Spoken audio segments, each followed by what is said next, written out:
तो स्क्रीन के ऊपर आपको तमाम क्वेश्चंस के टाइम कोड जो हैं वो नज़र आ रहे हैं, लेकिन मैं प्रेफर ये करूँगा इसी वीडियो के डिस्क्रिप्शन में जाइए और वहाँ पर मौजूद टाइम कोड के ऊपर क्लिक करने के बाद अपने रिक्वायर्ड क्वेश्चन पर डायरेक्ट पहुँचिए। शुक्रिया।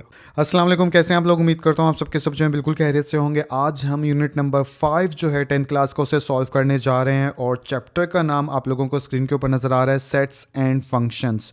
तो सेट्स और फंक्शंस के बारे में आप इस चैप्टर के अंदर सीखोगे। क्या सीखोगे? जैसे कि एक्सरसाइज 5.1 जो है उसके अंदर आप लोगों को सीखने को मिलेगा सेट किसे कहा जाता है। आप लोगों को दोबारा से याद करवाया जाएगा इस एक्सरसाइज के थ्रू के integers, whole numbers, prime numbers, odd numbers, even numbers, ठीक है, रैशनल नंबर्स, वो किसे कहा जाता है। ठीक है, तो वो चीज़ आपको याद दोबारा से आएगी। इसके अलावा आप दोबारा से जो ऑपरेशंस थे सेट के, जैसे कि यूनियन, इंटरसेक्शन, डिफरेंस वगैरह, उसको पहचानोगे जो कि पिछली क्लासेस में आप पढ़ चुके हो। और लास्ट में इस एक्सरसाइज 5.1 के अंदर जो है आप परफॉर्म करेंगे ऑपरेशंस को, कौन कौन से, union, intersection, difference and complement, यानी कि इन चारों टाइप ऑफ क्वेश्चंस को सॉल्व करना भी सीखोगे। ठीक है, जिसे परफॉर्म करना यहाँ पर कहा गया है। तो बेसिकली ये चार चीज़ें हैं जो कि आप एक्सरसाइज 5.1 के अंदर सीखोगे। तो चलिए वन बाय वन शुरू करते हैं। सबसे पहले सेट के ऊपर बात करते हैं। तो डेफिनेशन आपको लोगों को स्क्रीन के ऊपर नज़र आ रही है कि the collection of well defined distinct object, कि सेट्स जो है बेसिकली कहते हैं ऑब्जेक्ट्स की एक कलेक्शन को जो कि वेल डिफाइंड भी हो और डिस्टिंक्ट भी हो। तो अब काफ़ी बच्चों को हो सकता है अभी भी समझ में ना आया हो, तो थोड़ा सा इसको खोलते हैं, थोड़ा गहराई में जाते हैं इसकी कि डेफिनेशन में क्या कहा जा रहा है। कि सेट अगर एक लफ्ज़ के अंदर आपको याद रखना हो सेट किसे कहा जाता है, तो आप कलेक्शन का वर्ड याद रखिए कि जब भी सेट का वर्ड आए तो आपके माइंड में कलेक्शन आना चाहिए। कि सेट का मतलब क्या है? एक कलेक्शन है। किस चीज़ की कलेक्शन है? ऑब्जेक्ट्स की कलेक्शन है। ये दोबारा से याद रखिएगा, काफ़ी बच्चे जो हैं सेट को सिर्फ नंबर की हद तक ही अंडरस्टैंड करते हैं और फिर थोड़ी सी आगे चल के उनको परेशानी होती है। पता तो चल जाता है खैर, लेकिन यहाँ पर आप लोग अभी से जान लीजिए कि सेट्स जो है बेसिकली उसमें नंबर नहीं होते बल्कि ऑब्जेक्ट्स होते हैं। कोई भी ऑब्जेक्ट्स हो सकते हैं। जैसे इधर एक एग्जांपल यानी पिक्चर रखी है मैंने, जिसमें आप देख सकते हो कि 3 चीज़ें सेट के अंदर मौजूद हैं, जैकेट, शर्ट और कैप। ठीक है, तो बेसिकली ये एक सेट कहलाएगा। इसी तरह नंबर्स का भी सेट हो सकता है। इस वीडियो में तो हम खैर नंबर के सेट्स के ऊपर ही बात करेंगे, आप लोगों को अच्छे से समझ भी आ जाएगा वीडियो में जब आगे चलेंगे। तो यहाँ से सेट का मतलब क्या कि कलेक्शन है ऑब्जेक्ट्स की। और 2 चीज़ें इनको भी जहन में रखिएगा, बहुत इंपॉर्टेंट है। डेफिनेशन इनके बिना मुकम्मल नहीं होती। कि जो भी चीज़ें, जिन भी चीज़ों का या ऑब्जेक्ट्स का कलेक्शन है वो वेल डिफाइंड होने चाहिए और डिस्टिंक्ट होने चाहिए। वेल डिफाइंड का मतलब क्या होता है? क्लियरली, ठीक है, वाज़े तौर पर। जैसे इधर 3 चीज़ें हैं, जैकेट, कैप और शर्ट, तीनों वाज़े तौर पर अलग चीज़ें हैं। ठीक है, मिलती जुलती ऐसी नहीं होनी चाहिए। तो आगे आगे जैसे जैसे चलेंगे तो वेल डिफाइंड भी आपको समझ में आ जाएगा, लेकिन वेल डिफाइंड क्लियरली अलग होने चाहिए। डिस्टिंक्ट का मतलब मुख्तलिफ होना, अलग होना, डिफरेंट होना। ठीक है, तो अब देखिए ये तीनों चीज़ें जो हैं डिफरेंट है। तो डिस्टिंक्ट का वर्ड इसलिए भी इस्तेमाल किया है कि जब आप आगे चलेंगे फिर अगेन डेफिनेशन में आप सब कुछ नहीं समझ सकते। बस इस चीज़ को याद रख लीजिएगा, जैसे जैसे आगे जाएंगे पिछली चीज़ें क्लियर होती जाएंगी। यही एजुकेशन की एक अच्छी बात होती है और बुरी भी होती है। खैर, तो collection well defined distinct objects का, और बस ये चीज़ जहन में रखिएगा। तो अब हम यानी कि इंपॉर्टेंट सेट्स को थोड़ा बाद में डिस्कस करेंगे। पहले कुछ और चीज़ें हैं जिनको आप सीख लो ताकि सेट को और अच्छे से समझ पाओ जब हम क्वेश्चन करें। ठीक है, तो जैसे कि एलिमेंट्स किसे कहा जाता है, एलिमेंट्स का सेट के साथ बहुत गहरा ताल्लुक है। तो सबसे पहले एलिमेंट्स ऑफ सेट के ऊपर बात करते हैं। तो ये मैंने एलिमेंट्स ऑफ सेट की डेफिनेशन यहाँ पर लिख ली है। इसको पढ़ते हैं, साथ साथ आपको समझ में आ जाएगा कि एलिमेंट्स किसे कहा जाता है। द डिफरेंट ऑब्जेक्ट्स, यानी कि मुख्तलिफ ऑब्जेक्ट्स जिनसे मिलकर सेट बनता है, डैट फॉर्म अ सेट, यानी वही बात, are called elements of set, यानी कि ऐसे तमाम ऑब्जेक्ट्स जिनसे सेट मिलकर बन रहा है। जैसे कि ये 3 चीज़ें हैं, इनको एलिमेंट्स कहा जाएगा। ठीक है, अगर नंबर से रिलेटेड जो कि आगे चल के आप देखोगे, तो जैसे नेचुरल नंबर का सेट है, जैसे 1 2 3 4 एंड सो ऑन, तो ये 1 2 3 जो है ये क्या होंगे, एलिमेंट्स होंगे। तो सेट के अंदर जो भी ऑब्जेक्ट्स होते हैं उनको एलिमेंट्स कहा जाता है। सिंपल, ये बात आपको जहन में रखनी है। ठीक है, और क्या बात की गई है एलिमेंट्स में, कि the elements of the set are written in any order and are not repeated. Okay, ये बात भी इंपॉर्टेंट है कि जब भी कोई सेट होगा आपके सामने, तो बल्कि मैं एग्जांपल रख देता हूँ आपके सामने ताकि आप लोगों को आसानी हो।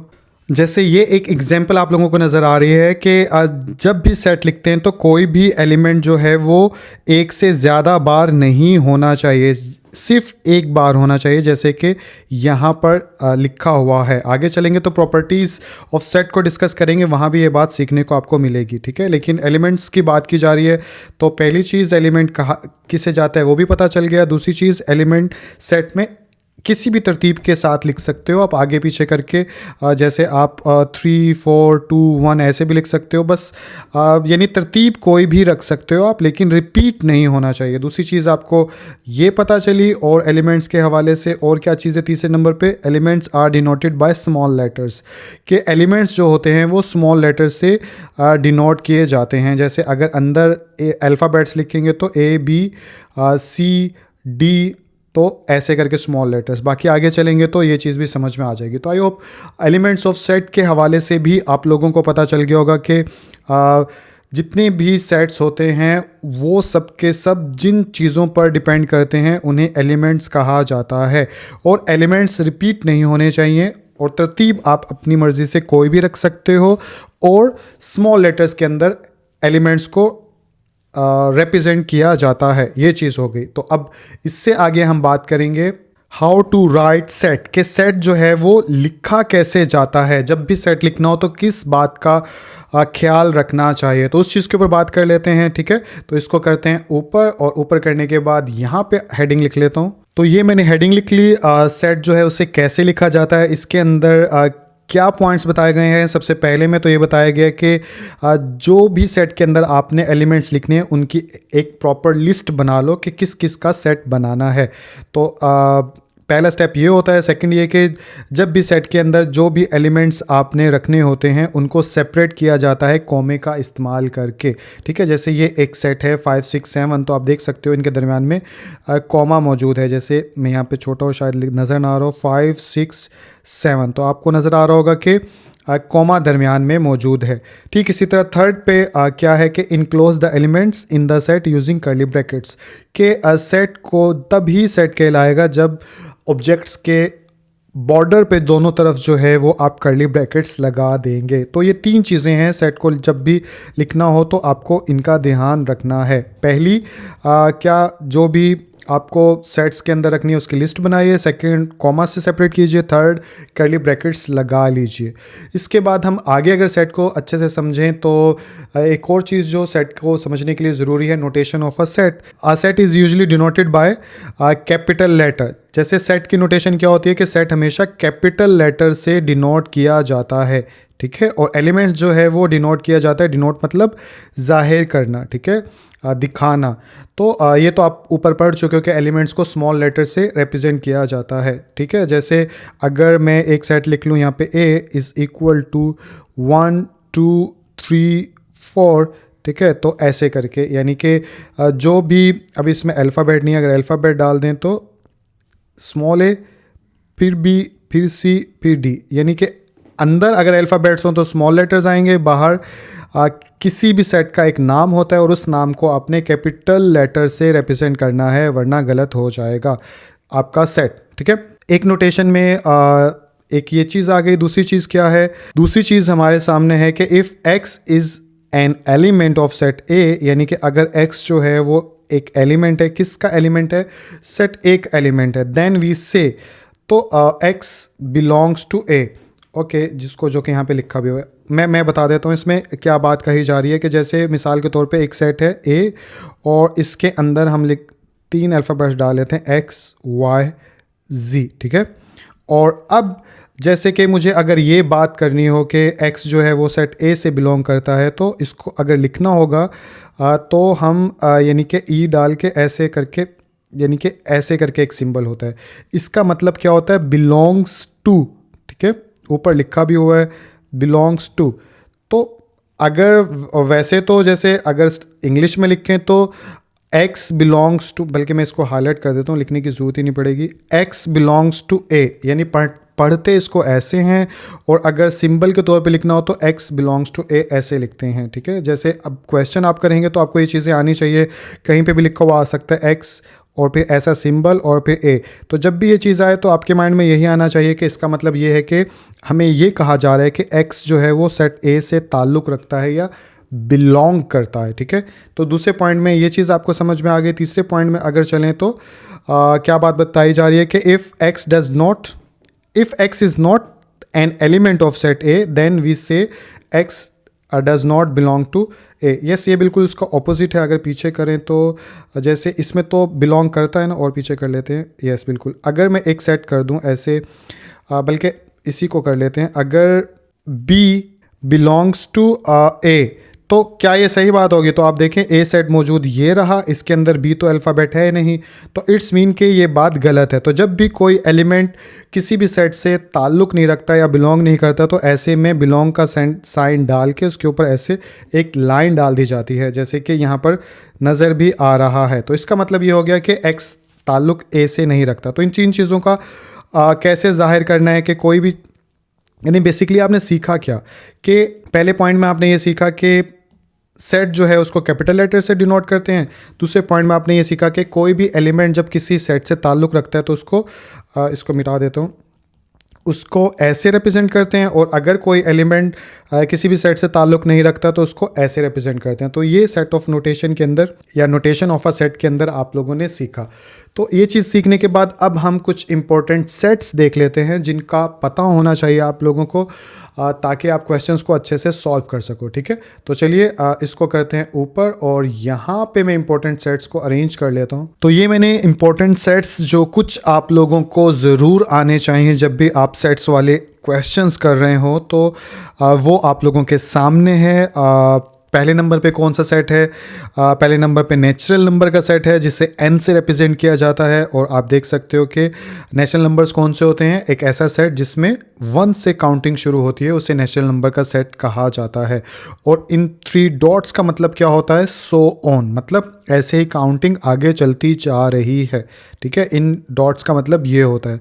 तो एक तो नेचुरल नंबर का सेट आप लोगों को पता होना चाहिए। सेकंड पे आपको होल नंबर का सेट पता होना चाहिए जिसे W से रिप्रेजेंट किया जाता है। जहाँ कहीं भी W लिखा आएगा तो आपने समझ जाना है कि होल नंबर्स की बात की जा रही है। होल नंबर्स के सेट की खास बात क्या होती है कि इसमें काउंटिंग जो है वो 0 से स्टार्ट होती है, ठीक है। 0 1 2 3 4 5 6 7 8 9 10 आगे चलती सो ऑन चलती जाएगी। इसी तरह Z जहाँ पर भी लिखा आए तो इसका मतलब ये होता है कि इंटीजर्स की बात की जा रही है, जैसे कि the set of all integers. Integers किसे, यानी कि इंटीजर्स का सेट क्या होता है? जैसे 0 +, -1 +, -2 +, -3। अब हो सकता है काफ़ी स्टूडेंट्स को ये बात ना मालूम हो कि प्लस माइनस क्यों लिखा हुआ है। एक्चुअली जो नेचुरल नंबर्स होते हैं ना और होल नंबर्स होते हैं ये सारे पॉजिटिव होते हैं, तो इसके लिए नंबर लाइन एक होती है। आई होप कि अगर ना भी पता हो तो चलो मैं बताने की कोशिश करता हूँ। जैसे जो इंटीजर्स का सेट होता है उसे ऐसे करते हैं कि 0 ना पॉजिटिव होता है ना नेगेटिव होता है, हमेशा न्यूट्रल होता है।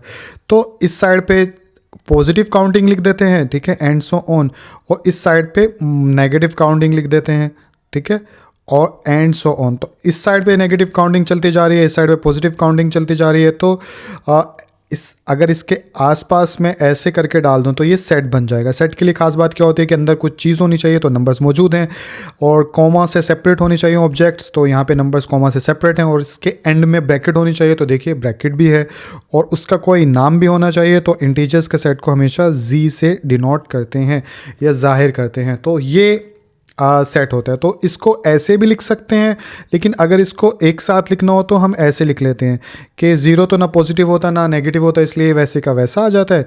और देखिए 1 माइनस का भी है और पॉजिटिव भी है, तो इसको एक साथ करके लिखना हो तो +-1 लिख लेते हैं, फिर +-2 लिख लेते हैं, +-3 लिख लेते हैं। तो आई होप समझ में आया होगा कि क्योंकि इंटीजर्स के सेट में पॉजिटिव और नेगेटिव दोनों नंबर होते हैं, दैट्स वाई के इधर प्लस माइनस लिखा हुआ होता है। आई होप के बात बन गई होगी। तो ये z आ गया और ये आपके सारे इंटीजर्स का सेट आ गया। आगे अगर चलें तो इवन नंबर का सेट। इवन नंबर्स किसे कहा जाता है? ऐसे नंबर्स जो कि अब देखिए यहाँ पे माइनस लिखा हुआ है ना, मैंने बोला क्या, इवन नंबर्स। तो जब भी नंबर्स की बात की जाएगी तो पॉजिटिव है, लेकिन जब भी इंटीजर्स की बात की जाएगी तो इट्स मीन के पॉजिटिव और नेगेटिव दोनों की बात हो रही है। तो इसने सेट कौन सा बनाया है? All even integers. तो इंटीजर्स में पॉजिटिव भी आएंगे और नेगेटिव भी आएंगे। और इवन नंबर कौन सा होता है? ऐसे नंबर्स जो कि 2 के टेबल पे डिवाइड हो जाते हैं, उन्हें इवन नंबर्स कहा जाता है। तो आप ये देख सकते हैं इसके अंदर 2 है, 2 भी 2 पे डिवाइड होता है, 4 भी होता है, इसके बाद 6 आ जाएगा, ये भी 2 पे डिवाइड होता है, फिर 8 आ जाएगा, फिर 10 आ जाएगा, फिर 12 आ जाएगा। तो ऐसा सेट जिसमें तमाम ऐसे नंबर हों जो कि 2 पे डिवाइड हो रहे हों, तो उससे इवन कहा जाता है। और इसका ऑपोजिट ऑड नंबर होते हैं। ऑड नंबर कौन से होते हैं? ऐसे नंबर जो 2 पे डिवाइड ना हो। अब यहाँ पे नंबर बोल रहा हूँ बार बार आदतन, लेकिन यहाँ पे इंटीजर्स की बात की जा रही है। तो ऑड इंटीजर्स कौन से होंगे? ऐसे तमाम पॉजिटिव और नेगेटिव नंबर जो 2 पे डिवाइड या 2 पे डिवाइड ना हो, उन्हें क्या, जैसे 3 जो है 2 पे डिवाइड होता है? बिल्कुल भी नहीं होता। 5 होता है? नहीं होता। 7 होता है? नहीं होता। तो ये सारे ऑड नंबर्स इसलिए कहला रहे हैं या कहते हैं इनको। उसके बाद आ जाता है प्राइम नंबर का सेट। इसके बारे में भी थोड़ा पता होना चाहिए आप लोगों को। प्राइम नंबर्स जो होते हैं, अब देखिए यहाँ पे नंबर्स की बात की गई, इसलिए सारे पॉजिटिव नंबर्स हैं, ठीक है। प्राइम नंबर ऐसे नंबर्स होते हैं जो कि ताल्लुक़ रखते हैं होल नंबर सेट से, और उनकी खास बात क्या होती है? 2 खास बात होती है। पहले ये कि वो सिर्फ खुद पर डिवाइड होते हैं, ठीक है, इट सेल्फ लिख देते हैं, सिर्फ खुद पे डिवाइड हों, या फिर एक पे डिवाइड, सॉरी नज़र नहीं आ रहा, या फिर 1 पे डिवाइड होते हों, क्योंकि तमाम नंबर 1 से डिवाइड हो सकते हैं।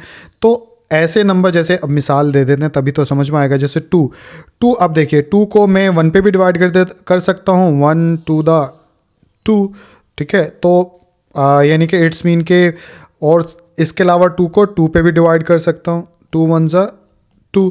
तो ऐसे नंबर जो या तो खुद पे डिवाइड हों या फिर 1 पे डिवाइड हों, इसके अलावा किसी भी नंबर से डिवाइड ना होते हों, वो नंबर्स जो होते हैं वो प्राइम नंबर्स कहलाते हैं। अब 2, 1 और 2 के अलावा, यानी कि 1 और खुद के अलावा किसी नंबर पे डिवाइड नहीं होता। ठीक इसी तरह बाकियों के साथ भी यही चीज़ होगी। अगर हम प्राइम नंबर 3 की बात कर लें, ठीक है, तो 3 जो है वो या तो खुद पे ही जाएगा, ठीक है, या फिर वो 1 पे जाएगा, इसके अलावा तो नहीं जाएगा। इसी तरह 4 की अगर बात करें तो देखिए 4 2 पे भी जाता है, 4 4 पे भी जाता है, और 4 1 पे भी जाता है। तो इसलिए ये प्राइम नंबर नहीं है। प्राइम नंबर, दोबारा से बता रहा हूँ, जो खुद पे तकसीम हो या डिवाइड हो और 1 पे डिवाइड हो, तो वो प्राइम नंबर्स कहलाते हैं। आई होप समझ में आ गया होगा। प्राइम नंबर्स हो गया। प्राइम नंबर्स के बाद आगे चलें तो क्यू का, अच्छा ये सारे जो अल्फ़ाबेट्स हैं ना, ये इन्हीं सेट्स के साथ, ऐसा नहीं है मर्ज़ी से इस्तेमाल करने हैं। पी जहाँ पे भी आए वहाँ पे आपको माइंड में रखना है कि प्राइम नंबर्स की बात की जा रही है। इसी तरह क्यू अगर किसी सेट के आगे लिखा हुआ है तो इट्स मीन के रैशनल नंबर की बात की जा रही है।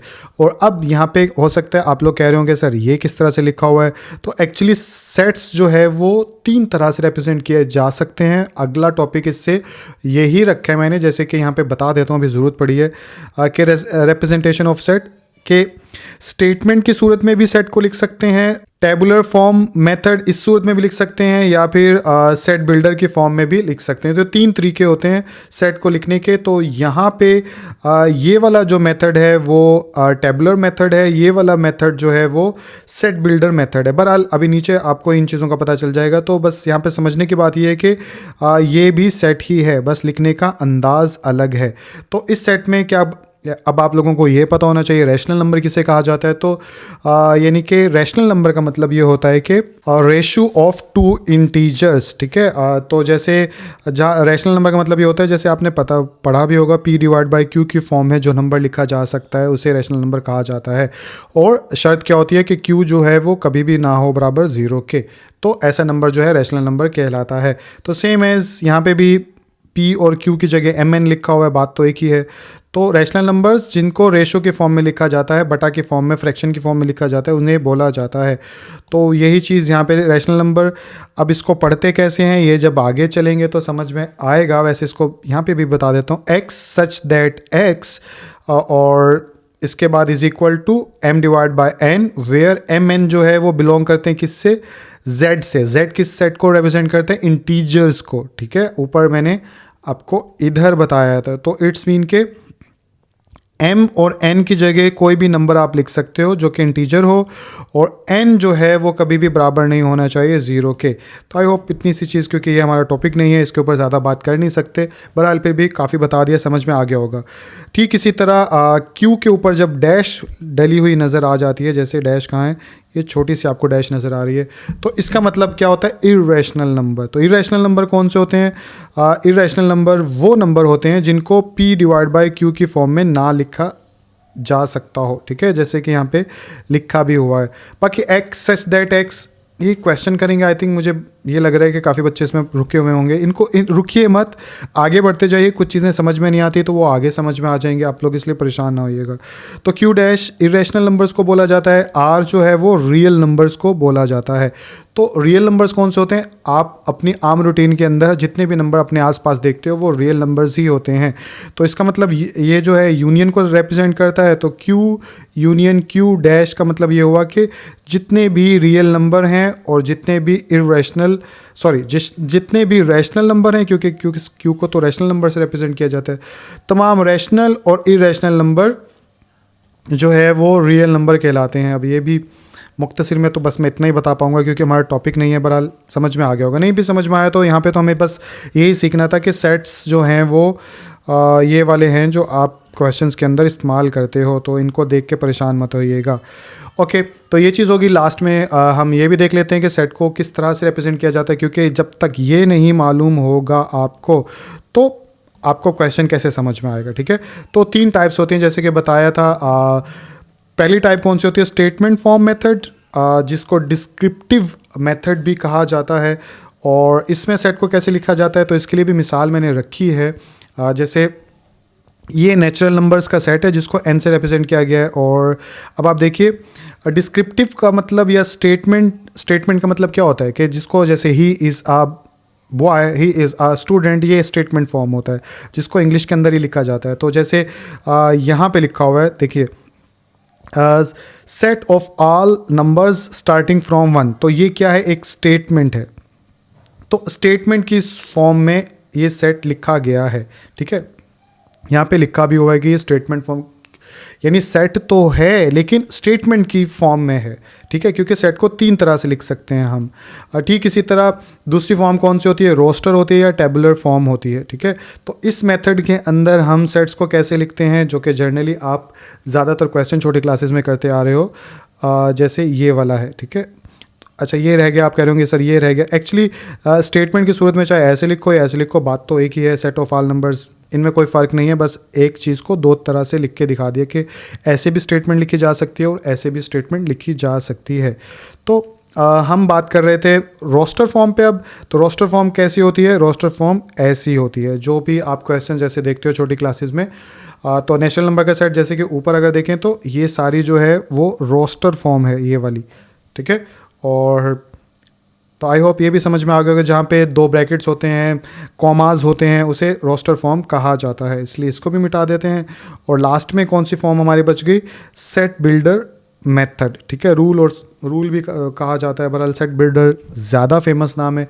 तो सेट बिल्डर फॉर्म कौन सी होती है, जिसमें सेट जो है वो इस तरह से लिखा जाए उसे सेट बिल्डर फॉर्म या मेथड कहा जाता है, ठीक है। तो अब यहाँ पे x सच दैट x ऐसे भी लिख सकते हैं और x:x ऐसे भी लिख सकते हैं, लेकिन ज़्यादातर ऐसे ही देखा मैंने, तो आप इसको ऐसे ही लिख लीजिएगा। तो यहाँ पे हम इसको कैसे लिखते हैं, x such that x is a counting number starting from 1, ठीक है। तो इस तरह से लिखा जाता है, जिसमें बस आप ये निशानी लगाएं जिसमें x सच दैट x आ जाए, वो कौन सी फॉर्म होती है, सेट बिल्डर फॉर्म होती है। जैसे कि ये जो थी हमारी सेट बिल्डर फॉर्म थी। इससे कैसे लिखते हैं, सेट को कैसे बनाते हैं, वो हम क्वेश्चन में सीख लेंगे। यहाँ पे बस ये सीख लीजिए कि ये भी सेट की एक किस्म होती है और इससे सेट को हासिल किया जाता है।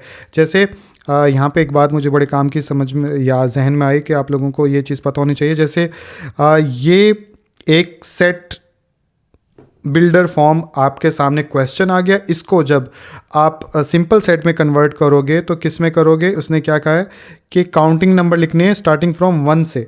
तो 1 से 1 2 3 4 5 एंड सॉन, क्योंकि उसने हद तो नहीं बताई। तो ये देखिए, ये ऐसे, और किसी भी सेट का नाम होता है तो इसका नाम n, क्योंकि नेचुरल नंबर्स ही हैं।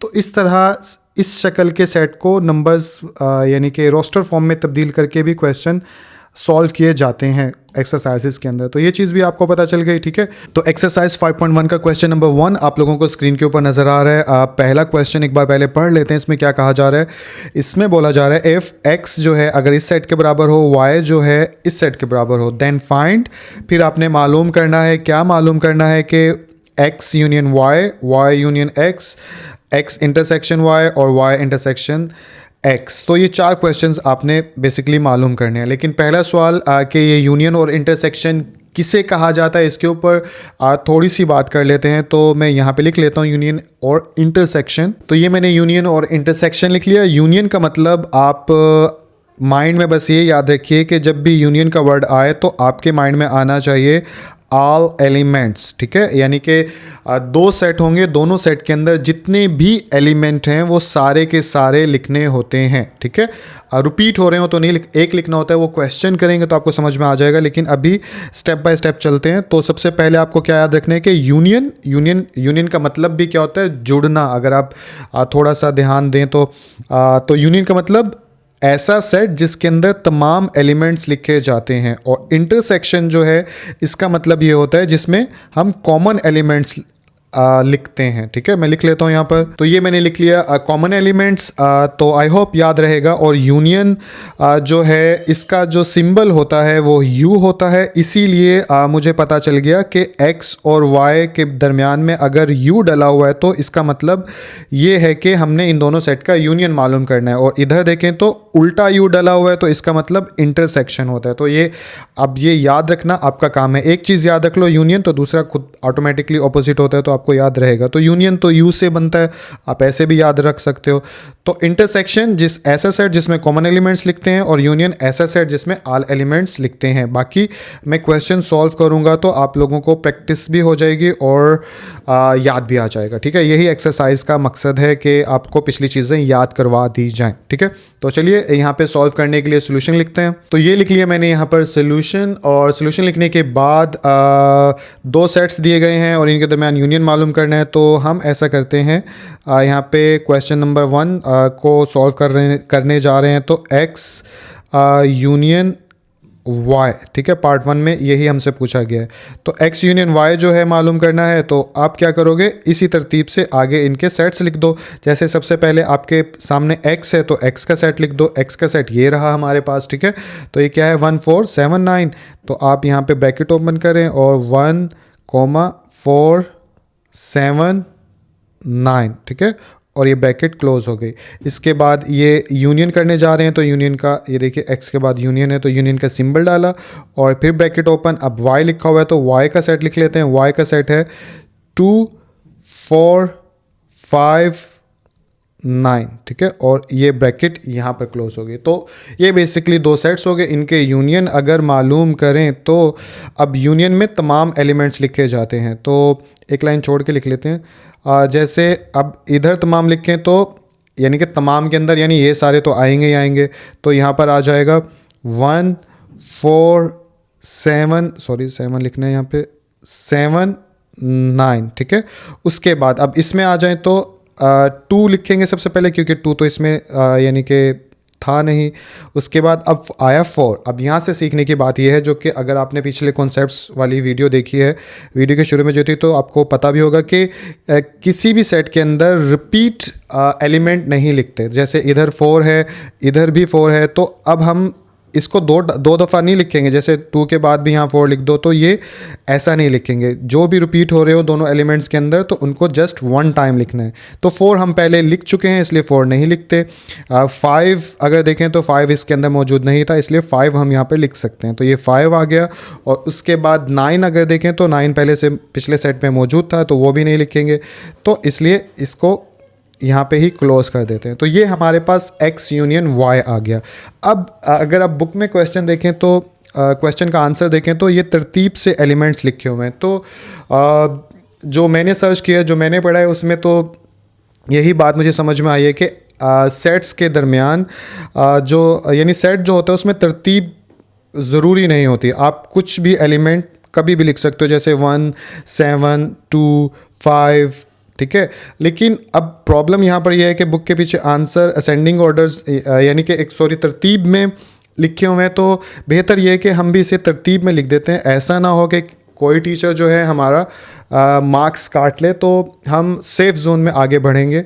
और बाकी राइट थिंग जो है वो मैंने आपको बता दी, अगली क्लासेस में जाएंगे तो आपको ये चीज़ दोबारा से पढ़ने को भी मिल जाएगी। तो हम इसलिए क्या करेंगे, बात तो हमने समझ ली, हम इनको डायरेक्टली ऊपर से देख के तरतीब में लिख देंगे और ना टीचर को प्रॉब्लम होगी ना हमें प्रॉब्लम होगी, और हम यानी कि सही रहेगा हमारे लिए, ठीक है। बाद में फिर क्योंकि मुख्तलिफ स्कूल्स हैं, स्कूल्स के अंदर टीचर्स हैं, फिर टीचर्स की अपनी एक समझ है, वो उस हिसाब से फिर आपको लेके चलते हैं। तो अब मैं जो हूँ यानी कि सारे बच्चे अगर मुझे फॉलो करेंगे तो हो सकता है कुछ को मेरी चीज़ें सही ना लग रही हों, तो वो ऐसी कोलैप्स होता है। तो इसलिए हम बल्कि आप जिससे भी पढ़ रहे हो तो आप उस तरह की चीज़ को फॉलो किया करें जो यूनिवर्सल हो, ठीक है, जो जैसे कि सारे कर रहे हो, बस सही गलत में फ़र्क रखिएगा। जैसे कि अगर मैं इसको तरतीब से भी लिख दूंगा तो क्वेश्चन गलत नहीं होगा, ठीक है।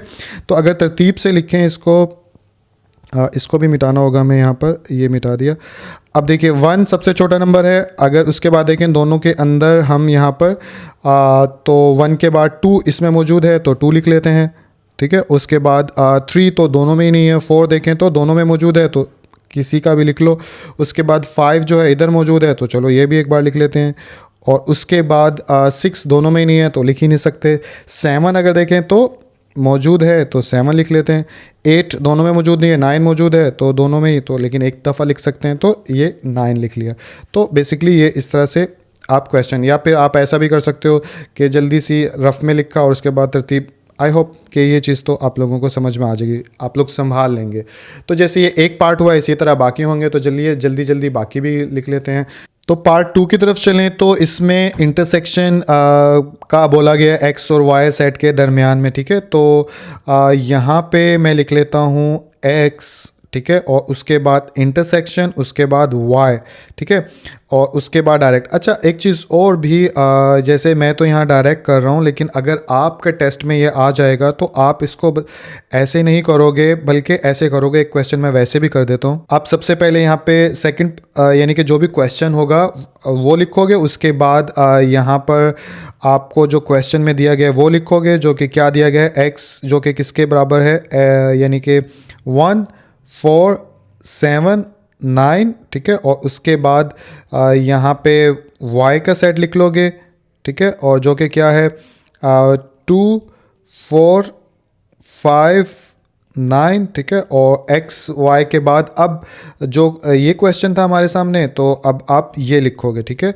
तो यहाँ पे लिख लोगे आप सॉल्यूशन, ठीक है, और सॉल्यूशन लिखने के बाद अब आप यहाँ पे लिखोगे x इंटरसेक्शन और यहाँ पे y। तो ऐसे करके एक इंडिविजुअल क्वेश्चन होता है, लेकिन मेरे सामने क्योंकि ऊपर सेट्स पहले से लिखे हुए थे और मैं समझा रहा हूँ आप लोगों को, तो इसलिए मैंने वक्त बचाने के लिए वैसे लिखा, ठीक है। तो x जो है वो किसके बराबर है, 1, 4, 7, 9। अब ऊपर देखने की ज़रूरत नहीं है क्योंकि क्वेश्चन तो अब हमने लिख लिया, ठीक है। तो ये आ गया यहाँ पे ऐसे। उसके बाद अगर हम सिंबल डालेंगे तो यहाँ पे इंटरसेक्शन है तो इंटरसेक्शन का सिंबल। उसके बाद अब हम y का लिखेंगे, y के क्या एलिमेंट्स हैं, 2, 4, 5, 9। तो यहाँ पे आ गया 2, 4, 5, 9, ठीक है, और यहाँ पे ब्रैकेट क्लोज हो गई। उसके बाद आगे अगर चलेंगे तो अब इंटरसेक्शन में क्या करते हैं हम, कॉमन एलिमेंट्स लिखते हैं कि जो इसमें भी हो, इस सेट एक्स सेट में भी हो और वाई सेट में भी हो। तो चलिए ऐसे ढूंढते हैं कौन कौन से हैं। 1 को देखें तो इधर है, इधर नहीं है, तो इसलिए ये तो नहीं लिख सकते हम। और ठीक इसी तरह 4 को देखें तो 4 इधर भी है, इधर भी है, तो इट्स मीन ये हम लिख सकते हैं, ठीक है। तो ये आ गया 4। उसके बाद 7 इधर नहीं है, इधर नहीं है, तो ये भी नहीं लिख सकते हम। इसके बाद 9 जो है इधर है और इधर भी है, तो इट्स मीन के 9 भी हम लिख सकते हैं। तो यहाँ पे आ जाएगा 9 और यहाँ पे ब्रैकेट क्लोज हो जाएगी और यही आपका आंसर होगा। आई होप ये भी समझ में आ गया होगा। इसमें तरतीब वाला तो कोई आया नहीं, लेकिन अगर इसमें भी कॉमन चीज़ें आ जाएं तो आप तरतीब से लिख लीजिएगा, आपका आंसर इंशाल्लाह वही होगा जो बुक में पीछे दिया गया है, ठीक है। तो अब हमने पार्ट नंबर 3 की तरफ चलना है। पार्ट नंबर 3 की तरफ चलें तो इसको मिटा देते हैं। ये तो आपने देख कैप्चर कर लिया होगा, नोट कर लिया होगा। पार्ट नंबर 3 कौन सा है, ये वाला। इसमें क्या मालूम करना है, वाई यूनियन एक्स। तो वाई यूनियन एक्स मालूम करने के लिए भी आप क्या करोगे, इसको मिटा देते हैं। यहाँ पे अपनी नोटबुक पे पार्ट नंबर 3 डालोगे, उसके बाद आप एक्स सेट लिखोगे जो कि लिखा हुआ है, मैंने मिटा रहा है इसको। वाई सेट लिखोगे और ये लिखने के बाद आप सोल्यूशन लिखोगे और उसके बाद अब आपने क्या मालूम करना था, y यूनियन x। तो यहाँ पे लिख लेंगे y और यहाँ पे यूनियन और यहाँ पे लिख लेंगे x, ठीक है। x थोड़ा सही नहीं लिखा गया, ये लिख लिया हमने x, ठीक है। उसके बाद अब हम इसको थोड़ा सा ऐसे कर लेते हैं।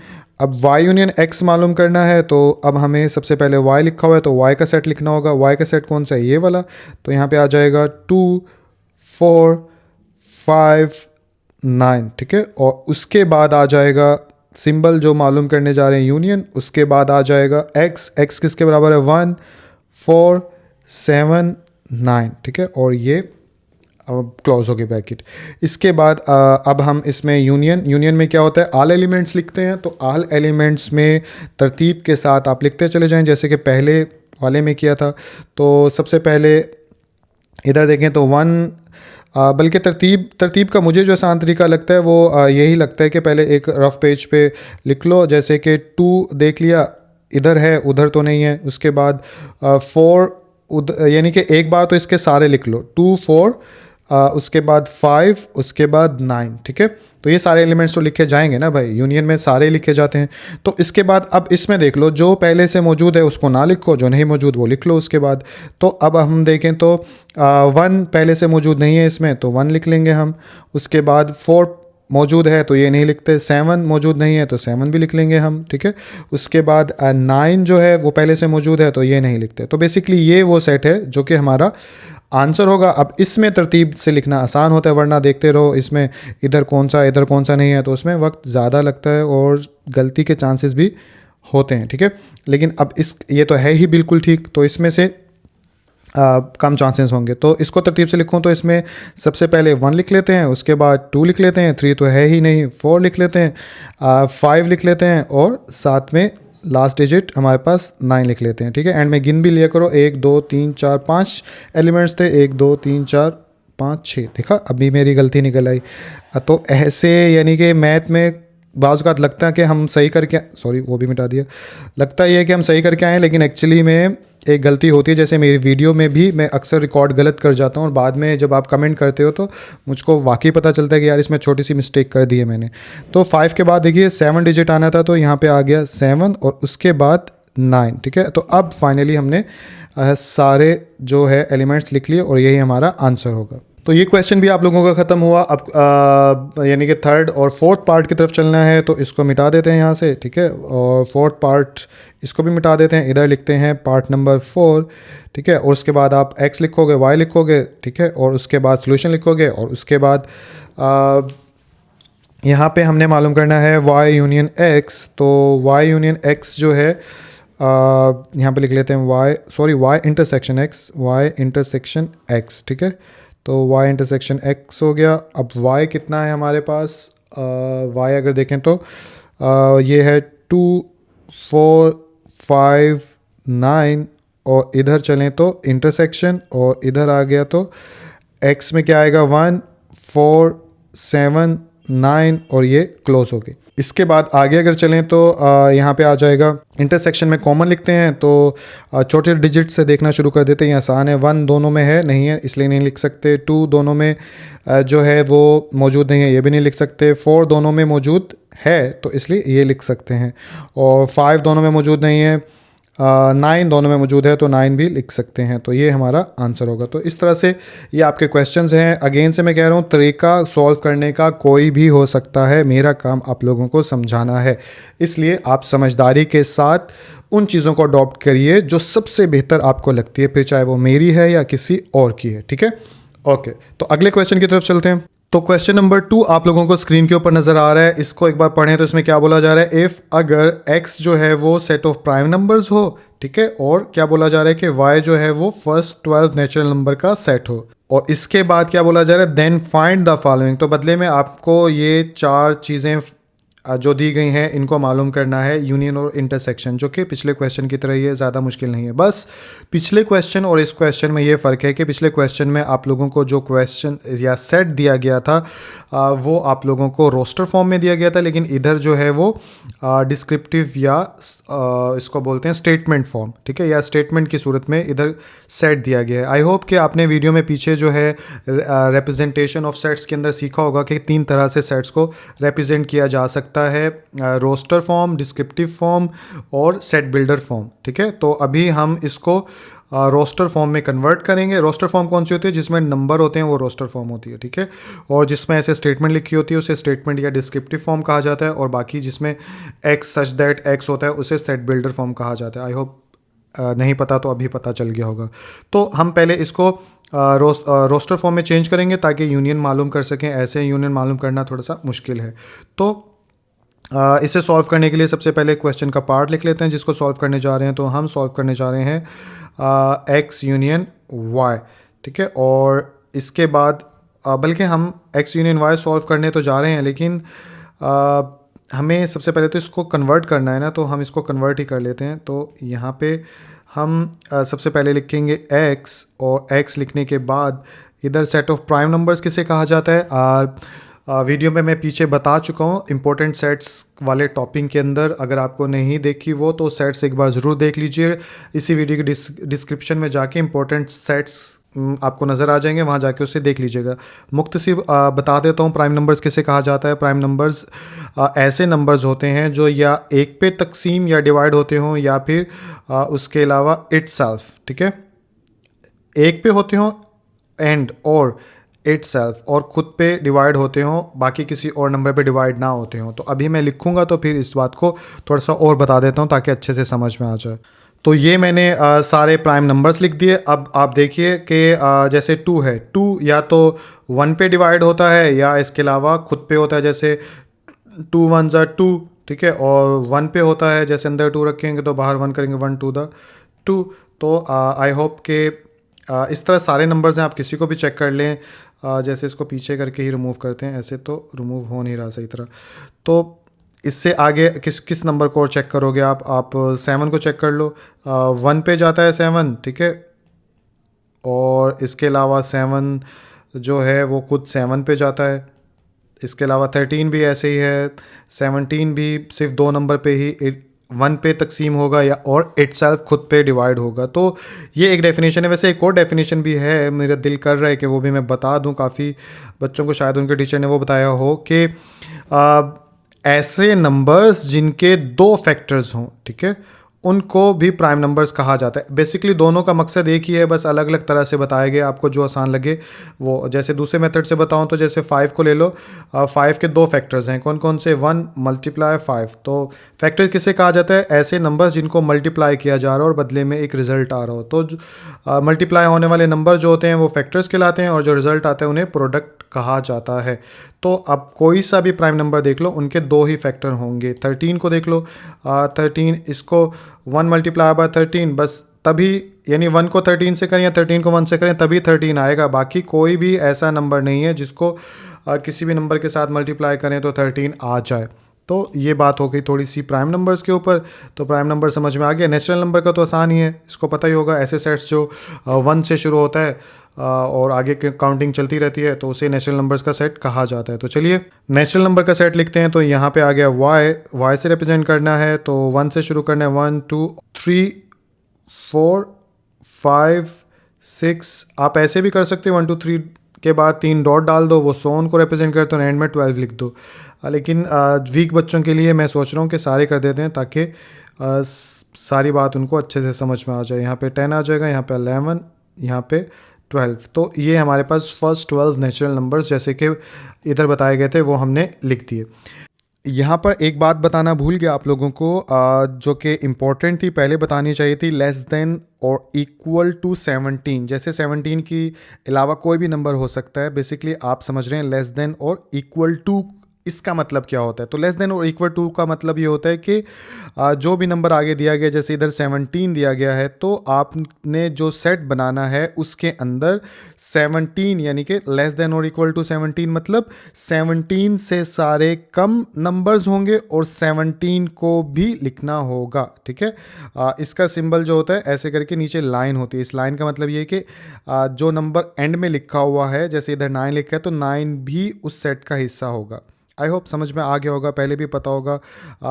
दोबारा से बता देता हूँ कि लेस देन और इक्वल टू का मतलब क्या होता है कि जैसे 17 है, 17 से सारे कम और 17 भी साथ में लिखेंगे, ये इसका मतलब होता है। इसीलिए देखिए 2 से प्राइम नंबर शुरू हुए और हमने 17 तक ही लिखे। तो इस सेट में 17 से सारे कम डिजिट हैं और साथ में 17 भी शामिल है। आई होप अब तो समझ में आ गया होगा। इसके बाद क्या करेंगे, इसके बाद यहाँ पे लिख लेते हैं सॉल्यूशन। और सॉल्यूशन लिखने के बाद अब हमें क्या मालूम करना है, यानी कि x यूनियन y। तो यहाँ पे लिख लेते हैं x यूनियन y। तो x क्या सेट है, ऊपर आप लोगों को नज़र आ रहा है। प्राइम नंबर्स हैं तो 2 3 5 7 11 13 17। ठीक है, और उसके बाद दरमियान में यूनियन आ जाएगा। y किसके इक्वल है, 1 2 3 4 5 6 7 8 9 10 11 12। ठीक है, तो ये हमारे पास दूसरा सेट आ गया। अब यूनियन में क्या करते हैं, यूनियन में यानी इस सेट के भी तमाम एलिमेंट्स और इस सेट के भी तमाम एलिमेंट्स, यानी ऑल एलिमेंट्स लिखने होते हैं जस्ट वन टाइम दोनों सेट के। ठीक है, तो ऑल एलिमेंट्स में क्या चीज़ आ जाएगी, अगर आप ध्यान से देखो तो 1 से लेकर 12 तक तो इधर लगातार गिनती है। तो इसके अंदर जितने भी डिजिट्स हैं जो 12 तक आते हैं वो तो आएंगे ही आएंगे। ठीक है, इसके अंदर सिर्फ अगर आप ध्यान से देखो तो 13 और 17 हैं जो कि इस सेट का हिस्सा नहीं है, इसलिए वो भी साथ शामिल करेंगे। तो कैसे लिखेंगे मैं लिख के दिखा देता हूँ आपको। तो यहाँ पे लिख ऐसे इक्वल डालने के बाद 1 2 3 4 5 6 7 8 9 10 11 12। ठीक है, उसके बाद यानी कि ये तो पूरा सेट हो गया। इसके बाद इसमें 13 और 17 बचते हैं, तो वो भी ये 13 और ये 17 और ये ब्रैकेट क्लोज। ठीक है, तो बेसिकली आंसर तो यही है, लेकिन आपकी बुक में जो है इस तरह से नहीं लिखा हुआ, और मैं नहीं जानता कि इससे आगे क्यों वो सॉल्व किया हुआ है। लेकिन जो भी सॉल्व किया हुआ है वो मैं बता सकता हूँ कि कैसे लाया वो। तो आप देखिए पीछे जो आंसर है वो ये लिखा हुआ है y यूनियन 13 17। तो ये आसान सा है, अगर आप ध्यान से देखो तो 1 से लेके 12 तक जो भी नंबर्स हैं ऊपर देखो तो वो y के इक्वल सेट जो है वो है। तो बेसिकली ये हमारा जो है y का सेट है, ये वाला जो हाईलाइटेड है इसकी जगह मैं y भी लिख सकता हूँ क्योंकि y का सेट इसी के इक्वल तो है। और अब आप देखिए कि यहाँ पे 13 7 है, तो यूनियन डालने के बाद इधर 13 और 17 भी इसी से लिखना शुरू कर दिया। 13 और 17 भी लिख सकता हूँ, तो इससे कोई फ़र्क नहीं पड़ेगा क्योंकि ये वाला चीज़ और ये वाली चीज़ एक दूसरे के इक्वल ही होगी। मैं आपको अब लिख के दिखाता हूँ, ऐसे तो आधी समझ में आई होगी और आधी रह गई होगी। तो इसको थोड़ा और पीछे करते हैं, ये सब ठीक है। ठीक है, तो इसको मैं लिख सकता हूँ ऐसे भी अलग अलग करके 1 2 3 4 5 6 7 8 9 10 11 12। ठीक है, ये हमारा y बन जाएगा। और यूनियन लिखने के बाद, ठीक है, इसको हटा देते हैं यहाँ से। यहाँ पे जो बचे हुए हैं वो लिख देते हैं 13 और 17, ठीक है। तो बेसिकली यही सारा कुछ है, बस इसको अलग अलग हमने लिख दिया। तो इसके बाद हम क्या करेंगे, इसके बाद हम यहाँ पे लिख लेते हैं y इस पूरे सेट की जगह, और उसके बाद आ गया यूनियन, और यहाँ पे आ जाएगा 13 और 17, ठीक है। तो ये हमारा आंसर होगा। आई होप समझ में आप लोगों के आया होगा। तो क्वेश्चन नंबर 2 का पार्ट सेकंड जो है उसे सॉल्व करते हैं। तो उसे सॉल्व करने के लिए यहाँ पे लिख लेते हैं हम 2, और ये सेकंड पार्ट है। इसके लिए क्वेश्चन तो लिखना पड़ना था, इसलिए समझ लो मैंने लिख लिया। और उसके बाद इसको सोल्यूशन लिखेंगे। सोल्यूशन लिखने के बाद y यूनियन x लिख लेते हैं, ठीक है। तो यहाँ पे आ गया y यूनियन x, ठीक है। तो y कौन सा है हमारे पास, y जो है फर्स्ट 12 नेचुरल नंबर्स हैं। तो यहाँ पे लिख लेता हूँ 1 2 3 4 एंड सो ऑन, यहाँ पे लिख लेता हूँ 12, ठीक है। तो आई होप अब तो समझ में आ गया होगा कि 12 तक जा रहे हैं नंबर। और यहाँ पे आ गया यूनियन, और इधर आ जाएगा x में प्राइम नंबर्स। तो प्राइम नंबर्स भी तरतीब से डॉट डाल के लिख सकते हैं, लेकिन चलो थोड़े से लिख ही देते हैं। 2 3 5 7 11 13 और 17, ठीक है। और ये ब्रैकेट क्लोज। इसके बाद क्या करेंगे, इधर इक्वल डालते हैं और यूनियन में सारे लिखते हैं। तो वही पहले वाली बात, वही सेट्स हैं। तो ये तो सारा वैसे का वैसा है, और इधर 13 17 अलग अलग हो जाएंगे। तो यहाँ पर आ जाएगा 1 2 3 4 5 6 7 8 9 10 11 12 और उसके बाद 13 और 17, ठीक है। तो यहाँ पे ये आ गया 17। इसके बाद अब इसको यानी अगर अलग अलग करें तो हम इसको ऐसे भी, इसको ऊपर कर लेता हूँ ताकि आपको समझ पाए। इसको हम ऐसे भी कर सकते हैं, यहाँ पे लिख लेता हूँ मैं, यानी कि ये पूरा हिस्सा किसके इक्वल होता है, यहाँ से यहाँ तक y के ऊपर। आप देखें फर्स्ट 12 नेचुरल नंबर है, तो इसको मैं ऐसे भी लिख सकता हूँ 1 2 3 4 एंड सो ऑन 12 तक एक सेट और यूनियन, और यहाँ पे आ जाएगा 13 और 17, ठीक है। और यहाँ पे आ जाएगा y, और यहाँ पे आ जाएगा यूनियन, और इधर आ जाएगा, ये सेट तो किसी के बराबर नहीं है इसलिए 13 और 17 के, ठीक है। तो ये इसका आंसर है। वैसे तो आंसर ये भी होता है, पता नहीं ऐसे क्यों है, लेकिन आई होप दोनों चीज़ें आपको समझ में आ गई होंगी। तो ये क्वेश्चन भी हमारा सॉल्व हुआ। अब हम नेक्स्ट क्वेश्चन की तरफ चलेंगे। तो उसके लिए इसको मिटा देते हैं यहाँ से, ठीक है, क्योंकि इतना हिस्सा ही हमें दोबारा करना पड़ेगा। और इधर से इसको ऊपर करते हैं, क्वेश्चन नज़र आए, इसको भी मिटा देते हैं। तो पार्ट नंबर 3 की तरफ चलेंगे। तो इधर 3 डाल देते हैं, और ये 3 है। अब इंटरसेक्शन आ गया, तो x इंटरसेक्शन y, तो ये आ गया x इंटरसेक्शन y। तो x किसके इक्वल है, 2 3 5 7 11 13 और 17, और ये आ गया हमारा इंटरसेक्शन। और y किसके इक्वल है, y को अगर देखें तो 1 2 3 एंड सो ऑन 12 तक, ठीक है। वैसे इसमें इंटरसेक्शन में सिमिलर होने चाहिए, नंबर लिख ही देता हूँ ताकि देखने वाले को पता चले हाँ भाई उसमें मौजूद है। 6 हो गया, 7 हो गया, और 8 हो गया, 9 10 11 12, ठीक है। और ये ब्रैकेट क्लोज हो गई। इसके बाद आगे अगर चलें तो अब हम इसको ऊपर कर लेते हैं थोड़ा सा। इंटरसेक्शन में जो कॉमन एलिमेंट्स होते हैं वो लिखते हैं। तो यानी कि 11 तक तो सारे इसमें यानी 2 भी 3 भी 5 भी 7 भी 11 भी इस पूरे में मौजूद होगा, क्योंकि 12 तक तो हर डिजिट इस वाले सेट में मौजूद है। तो इसलिए यही डिजिट जो है इसका आंसर होगा। तो यहाँ पे लिख लेते हैं 2 इसमें भी है, उसमें भी है, 3 भी दोनों में है, 5 भी दोनों में है, 7 भी दोनों में है, 11 भी दोनों में। इसके अलावा 13 और 17 उसमें नहीं है, तो इसलिए ये नहीं लिख सकते। तो ये इसका फाइनली आंसर होगा। और बुक में भी यही आंसर है। इसके पीछे जो है, इसके आगे तो कुछ कर ही नहीं सकते ना, तो ना ये x है ना ये y है, तो ये यहीं पे इससे जान छूट गई। इसके बाद इसको मिटा देते हैं। इससे अगला जो है वो भी जल्दी से ख़त्म कर लेते हैं। तो ये गया मिट, और यहाँ पर लिखा पार्ट 4, और पार्ट 4 लिखने के बाद पार्ट 4 क्या है लास्ट में, y इंटरसेक्शन x, ठीक है। ये आपको लास्ट में नज़र आ रहा होगा। तो y इंटरसेक्शन x जो है, इसको करने के लिए y किसके इक्वल है, 1 2 3 4 5 6 7 8 9 10 11 12, ठीक है। और यहाँ पे आ जाएगा इंटरसेक्शन और इधर आ जाएगा x किसके इक्वल है 2 3 5 7 11 13 17, ठीक है। तो अब इसके अंदर भी इंटरसेक्शन वही होंगे जो पिछले के अंदर हुए थे, क्योंकि सेट्स ही वो हैं। तो इसमें कॉमन क्या होगा, इसमें भी कॉमन ये सारे 11 तक होंगे। तो इसका जवाब भी हम लिख देंगे यहाँ पर। बेसिकली ये क्वेश्चन आप लोगों को पिछली यादें ताज़ा करने के लिए बनाए हैं, ताकि सब चीज़ें आपको दोबारा पढ़ो और फिर अगले एक्सरसाइजेस में आगे बढ़ो।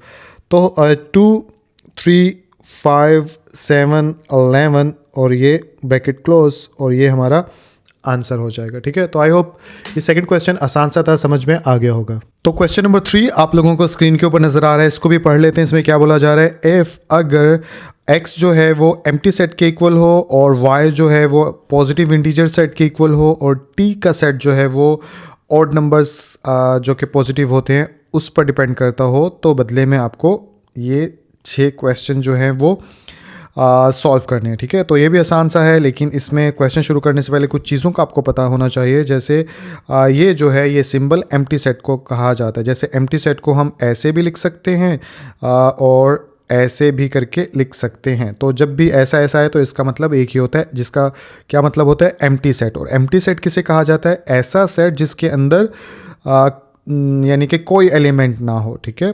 तो यहाँ पे मैं नो एलिमेंट लिख देता हूँ, ठीक है। तो उसे एम्प्टी सेट कहा जाता है, ठीक है। ये चीज़ पता चल गई।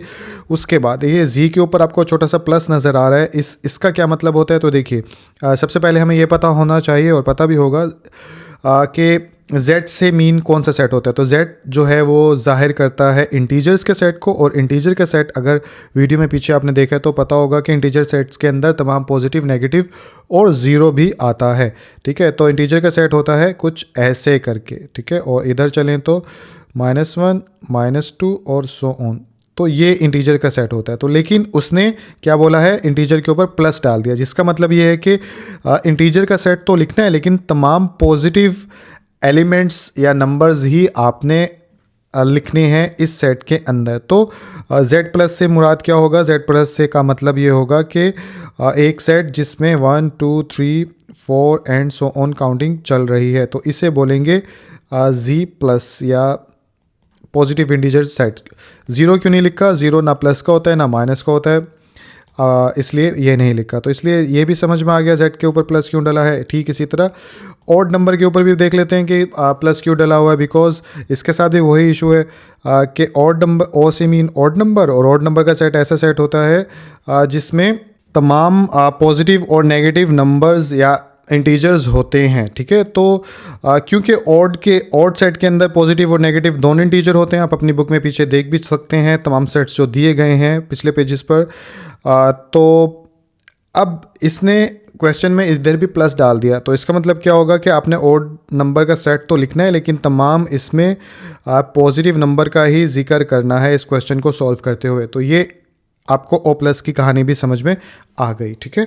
तो चलिए इसे सॉल्व करते हैं। सॉल्व करने के लिए सबसे पहले पार्ट कर रहे हैं तो ऐसे लिख लेते हैं, और ऐसे लिखने के बाद हम यहाँ पर पहले तो इनको, अच्छा अब एक और चीज़ भी है यहाँ पर कि ये क्वेश्चन भी मैंने देखा है दो तरह से हुए हैं, ठीक है। तो हम दोनों तरह से ही कर लेते हैं ताकि कहानी ख़त्म हो जाए, लेकिन पहले इसको उस तरीके से करते हैं जिस तरह से सबको समझ में आएगा, ठीक है।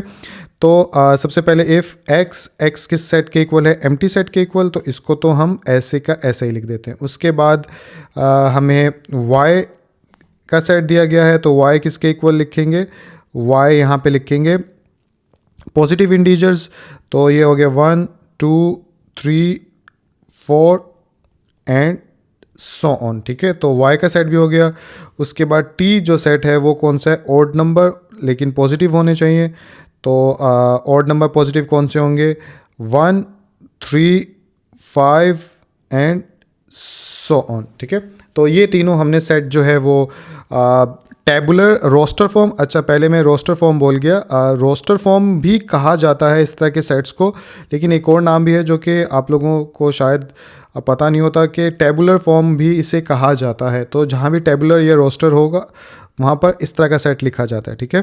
खैर आगे चलते हैं क्वेश्चन में, इसको मिटाते हैं। इसके बाद यहाँ पे लिखेंगे हम x यूनियन y, जो कि हमने पहले क्वेश्चन में मालूम करना है वो लिखेंगे। अब x क्या है हमारे पास, एम्प्टी सेट, तो यहाँ पे आ गया ये, और उसके बाद दरमियान में यूनियन है तो यूनियन लिखा, और y किसके इक्वल है, 1 2 3 एंड सॉरी कोमा डाल दिया था तो कोमे के बाद 4 डाल देते हैं, और अब सो ऑन। ठीक है, तो ये दो सेट हो गए। अब इसका आंसर क्या होगा, अगर आप ध्यान से देखो तो ये तो एम्प्टी सेट है, तो यानी इसका आंसर यही होगा 1 2 3 4 एंड सो ऑन। ठीक है, यानी कि यूनियन में सारे सेट्स लिखते हैं तो इसके अंदर कुछ है ही नहीं, तो वो इसके साथ इंक्लूड कैसे होगा। तो जब भी एम्प्टी सेट का यूनियन सेट होता है तो दोबारा वही आंसर आ जाता है। ठीक है, ये अब अगर गौर से देखो आप तो x यूनियन y यहाँ पे लिखा, तो अब यानी कि हमने जब इन दोनों का यूनियन मालूम किया तो हमारे पास यही आंसर आ गया। ठीक है, तो ये अगर ऊपर देखें तो किसके इक्वल है, y के इक्वल है। तो इसलिए अब मैं क्या लिख कर सकता हूँ, मैं यहाँ पे लिख सकता हूँ x union y is equal to y, क्योंकि इसकी जगह y भी लिखा जा सकता है, क्वेश्चन में y जो है वो इसी के इक्वल तो है, तो ये इसका इस तरह से आंसर होगा। तो इस क्वेश्चन को दूसरे मेथड से भी देख लेते हैं कि उसमें कैसे किया हुआ है, क्योंकि काफ़ी जगहों पे वैसे भी किया हुआ है, वो भी आसान है काफ़ी। जैसे ये हमारा क्वेश्चन है, ठीक है, इसे भूल जाइए थोड़ी देर के लिए, और यहाँ पे सबसे पहले x दिया गया है, x एम्प्टी सेट के इक्वल है। ठीक है, तो इसको मैं ऐसे ही लिख देता हूँ, आप कहेंगे कभी कुछ कभी कुछ, और उसके बाद y जो है वो किसके इक्वल है, वो z प्लस के इक्वल है, और इसके बाद t जो है वो o पॉजिटिव के इक्वल है। ठीक है, और हमने मालूम क्या करना है, x यूनियन y हमने मालूम करना है। तो इसमें क्या करेंगे, इसमें आसान सा है, x किसके इक्वल है, एम्प्टी सेट के इक्वल, तो यहाँ पे लिखा हमने एम्प्टी सेट, उसके बाद यूनियन y जो है वो z प्लस के इक्वल है, तो इधर लिख दो z प्लस। अब आपको पता है कि यूनियन एम्प्टी सेट के साथ कोई भी सेट का यूनियन लो तो दोबारा वही आंसर आता है। जैसे कि हमने इधर देखा कि यानी कि इधर ये वाला सेट था, यही हमारे पास आंसर आया, तो इसलिए ये ज़ुबानी ही पता चल जाता है कि इसका जवाब जो है वो क्या आएगा, वो हमारे पास आएगा z पॉजिटिव। ठीक है, दोबारा यही आ जाएगा। अब जब ये आ जाएगा z पॉजिटिव, क्वेश्चन में देखें तो z पॉजिटिव जो है वो किसके इक्वल है, y के इक्वल है, या यहाँ पे भी देख लो y के इक्वल है, तो इसलिए यहाँ पे x यूनियन y लिख लो, और यहाँ पे दोबारा से x union y is equal to यहाँ पे आ जाएगा y। तो बेसिकली देखिए आप दोनों के सेम ही जवाब आए हैं। ठीक है, तो आई होप ये मेथड भी समझ में आ गया होगा। तो पार्ट 2 को जो है उसे सॉल्व करते हैं। तो सेट्स मैंने लिखे रहने दिए पहले से, इसको पार्ट 2 लिख देते हैं। तो पार्ट 2 में ये सेट तो कन्वर्ट हो गए टेबुलर फॉर्म के अंदर यहाँ पर, और अब हम लिखेंगे यहाँ पर सेकंड के अंदर x यूनियन t हमने मालूम करना है। तो x एम्प्टी सेट है तो यहाँ पे एम्प्टी सेट आ गया, यूनियन आ गया, और यहाँ पे t किसके इक्वल है, positive odd number 1 3 5 7 and so on, और ये ब्रैकेट क्लोज हो गई। ठीक है, तो अब आप लोगों को पिछले क्वेश्चन की तरह एम्प्टी सेट का यूनियन इन दोनों का लेंगे तो यहाँ पे आ जाएगा 1 3 5 7 एंड सो ऑन, और ये ब्रैकेट क्लोज। ठीक है, x यूनियन t। अब अगर आप ध्यान से देखें तो ये वाला सेट जो है यानी कि दोबारा t के इक्वल ही तो है, तो इसलिए पिछले क्वेश्चन की तरह मैं यहाँ पर x यूनियन t के साथ यहाँ पर t भी लिख सकता हूँ, और ये हमारा आंसर होगा। ठीक है, बाकी अगर इसको दूसरे मेथड से करें तो यहाँ पे लाइन ड्रॉ कर लेते हैं, कलर चेंज कर लेता हूँ। तो दूसरे मेथड में तीनों सेट जो है उसे ऐसे ही लिखा रहने देते हैं, x एम्प्टी सेट के इक्वल है तो इसको ऐसे ही लिख लेते हैं। उसके बाद y जो है पॉजिटिव इंटीजर्स हैं तो z के ऊपर प्लस डाल देते हैं। उसके बाद t जो है वो किसके इक्वल है, पॉजिटिव ऑड नंबर के। ठीक है, और अब हम मालूम करने क्या जा रहे हैं, x यूनियन t, तो यहाँ पे आ जाएगा x यूनियन t।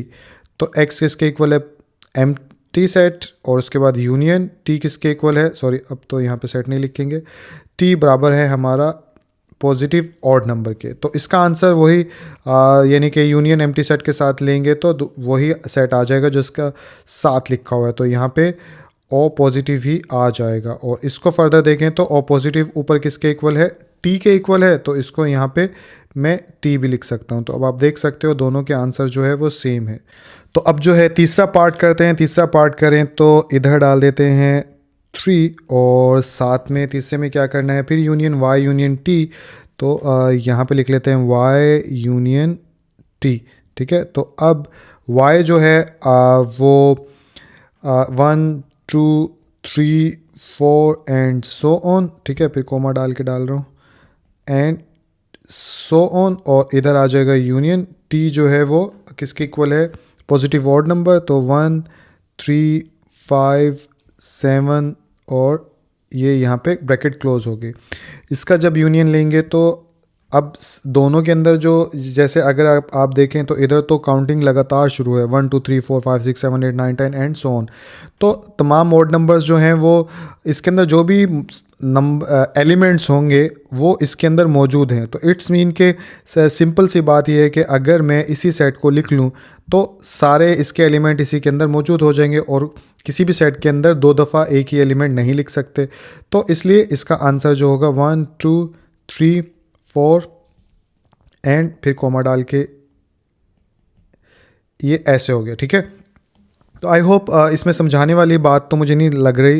एक कॉमन सेंस की बात है कि इसमें 1 से लेके सारे डिजिट हैं। तो जब अगर मैं ये सेट लिख लूँगा तो इस वाले डिजिट भी इसके अंदर आ जाएंगे। और यूनियन का मतलब यही होता है कि जो दोनों के एलिमेंट्स हैं वो एक दफ़ा जो है सारे लिख दो। तो अब अगर ध्यान से देखें तो पिछले वाला काम ही हो गया इधर कि वाई यूनियन टी जो है वो किसके इक्वल आया, इसके इक्वल आया। और ये किसके इक्वल है, ये यानी कि वाई के इक्वल है। ठीक है, ऊपर अगर आप क्वेश्चन में देखेंगे तो वाई के इक्वल है। तो यहाँ पे मैं वाई यूनियन टी जो है वो वाई के इक्वल भी लिख सकता हूँ। ठीक है, तो क्योंकि वाई जो है पॉजिटिव इंटीजर है। अभी रात काफ़ी हो गई है तो इसलिए ये भी हो सकता है कि गलती में मैं बोलूँ कुछ और लिखूँ कुछ, लेकिन उम्मीद है कि मैं रीचेक करता हूँ कि गलती नहीं होगी। तो इस तरह से ये क्वेश्चन हो गया। अब दूसरे मेथड से भी देख लेते हैं। तो दूसरे मेथड से सॉल्व करने के लिए इधर एक लाइन ड्रॉ कर लेते हैं और लाइन ड्रॉ करने के बाद एक्स जो है वो एम्प्टी सेट के इक्वल है और वाई जो है वो जी प्लस के इक्वल है और टी जो है वो ओ पॉजिटिव के इक्वल है। और हमने मालूम क्या करना है, वाई यूनियन टी। तो वाई फिर वाई तो जी प्लस के इक्वल है और फिर यूनियन आ गया और टी जो है वो ओ प्लस के इक्वल है। तो इसका आंसर क्या आएगा, तो वही बात जो इधर मैंने आपको समझाई थी कि तमाम पॉजिटिव इंटीजर के अंदर ही ऑड नंबर मौजूद होंगे। इसलिए कॉमन सेंस की बात है कि इधर जी पॉजिटिव ही आंसर आ जाएगा। और जी पॉजिटिव किसके इक्वल है, ऊपर अगर देखें तो वाई के इक्वल है। तो इसलिए यहाँ पे वाई आ जाएगा। तो वाई यूनियन टी जो है वो वाई के इक्वल ही आ गया। आप दोनों जगह पे देख सकते हो। ठीक है, तो आई होप ये क्वेश्चन भी समझ में आ गया होगा। तो अब जो है पार्ट नंबर 4 की तरफ चलना है। तो इसको यहाँ से मिटा देते हैं और इधर लिखते हैं पार्ट नंबर। और पार्ट नंबर 4 लिखने के बाद यहाँ पे आ जाएगा x इंटरसेक्शन y। अब इंटरसेक्शन के क्वेश्चन आ रहे हैं तो x इंटरसेक्शन y। इंटरसेक्शन में कॉमन एलिमेंट्स लिखते हैं। तो x हमारे पास जो है वो एम्प्टी सेट है और ये इंटरसेक्शन का सिंबल आ गया। और y जो है वो 1 2 3 4 एंड सो ऑन मौजूद है।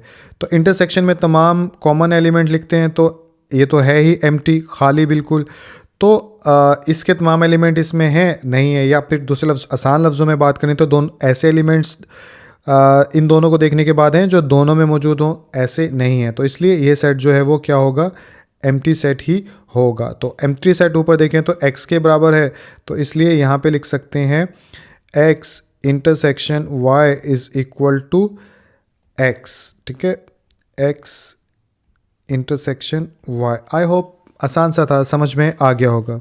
बुक में अभी मैंने आंसर देखा है उसमें ये वाला स्टेप नहीं किया गया, बस इसी को ही आंसर बताया गया है। तो हम यहाँ पर ही रुक जाते हैं, वरना बच्चे जो हैं वो कहेंगे कि सर ये x तो पीछे है ही नहीं। तो ठीक है, तो बस यहाँ तक आंसर है। तो ये एम्प्टी सेट कैसे आया आप लोगों को पता चल गया। इसके बाद दूसरे मेथड से इसको करने की कोशिश करें अगर, तो यहाँ पे आ जाएगा x is equal to empty set और उसके बाद y is equal to z plus और t is equal to o plus या o पॉजिटिव, ठीक है। तो x इंटरसेक्शन y हमने मालूम करना है। x किसके इक्वल है? एम्प्टी सेट के, और ये आ गया इंटरसेक्शन, और यहाँ पे आ जाएगा y था, y z के इक्वल है तो z पॉजिटिव। तो अब सिंपल सी बात है कि जब है इस साइड पे एम्प्टी सेट तो ऐसे यानी कि इंटरसेक्शन का मतलब होता है दोनों सेटों के अंदर कॉमन होना चाहिए, जैसे इसके अंदर और इसके अंदर। लेकिन ये है एम्प्टी तो इसलिए ऐसा कोई भी एलिमेंट होगा नहीं यानी कि इसके अंदर z प्लस के अंदर जो एम्प्टी सेट के अंदर मौजूद हो, तो इसलिए इसका जवाब जो है सिंपली एम्प्टी सेट ही आएगा। तो अब आप देख सकते हो कि दोनों के आंसर जो हैं वो भी सेम आ चुके हैं। तो ये क्वेश्चन नंबर 4 भी हो गया। अब इसी तरह 5 की तरफ चलते हैं। तो 5 पे जाने के लिए इसको मिटा देते हैं और यहाँ पे लिखते हैं 5 और यहाँ पे आ जाएगा x इंटरसेक्शन t। तो यहाँ पे लिख देता हूँ x इंटरसेक्शन t। तो x इंटरसेक्शन t को करेंगे तो x एम्प्टी सेट के इक्वल है इंटरसेक्शन, और t जो है वो 1 3 5 7 एंड सो ऑन। इसके अंदर भी वही हिसाब किताब होगा। इन दोनों के अंदर ऐसे कोई भी एलिमेंट नहीं है जो दोनों सेट्स के अंदर मौजूद हो, तो इसलिए ये सेट भी एम्प्टी ही होगा। तो x इंटरसेक्शन t आ गया। इसको दूसरे मेथड से अगर करने की कोशिश करें तो यहाँ पे आ जाएगा, लाइन थोड़ी सीधी कर लें, x is equal to empty set और y is equal to z plus और t is equal to o positive, ठीक है, या प्लस।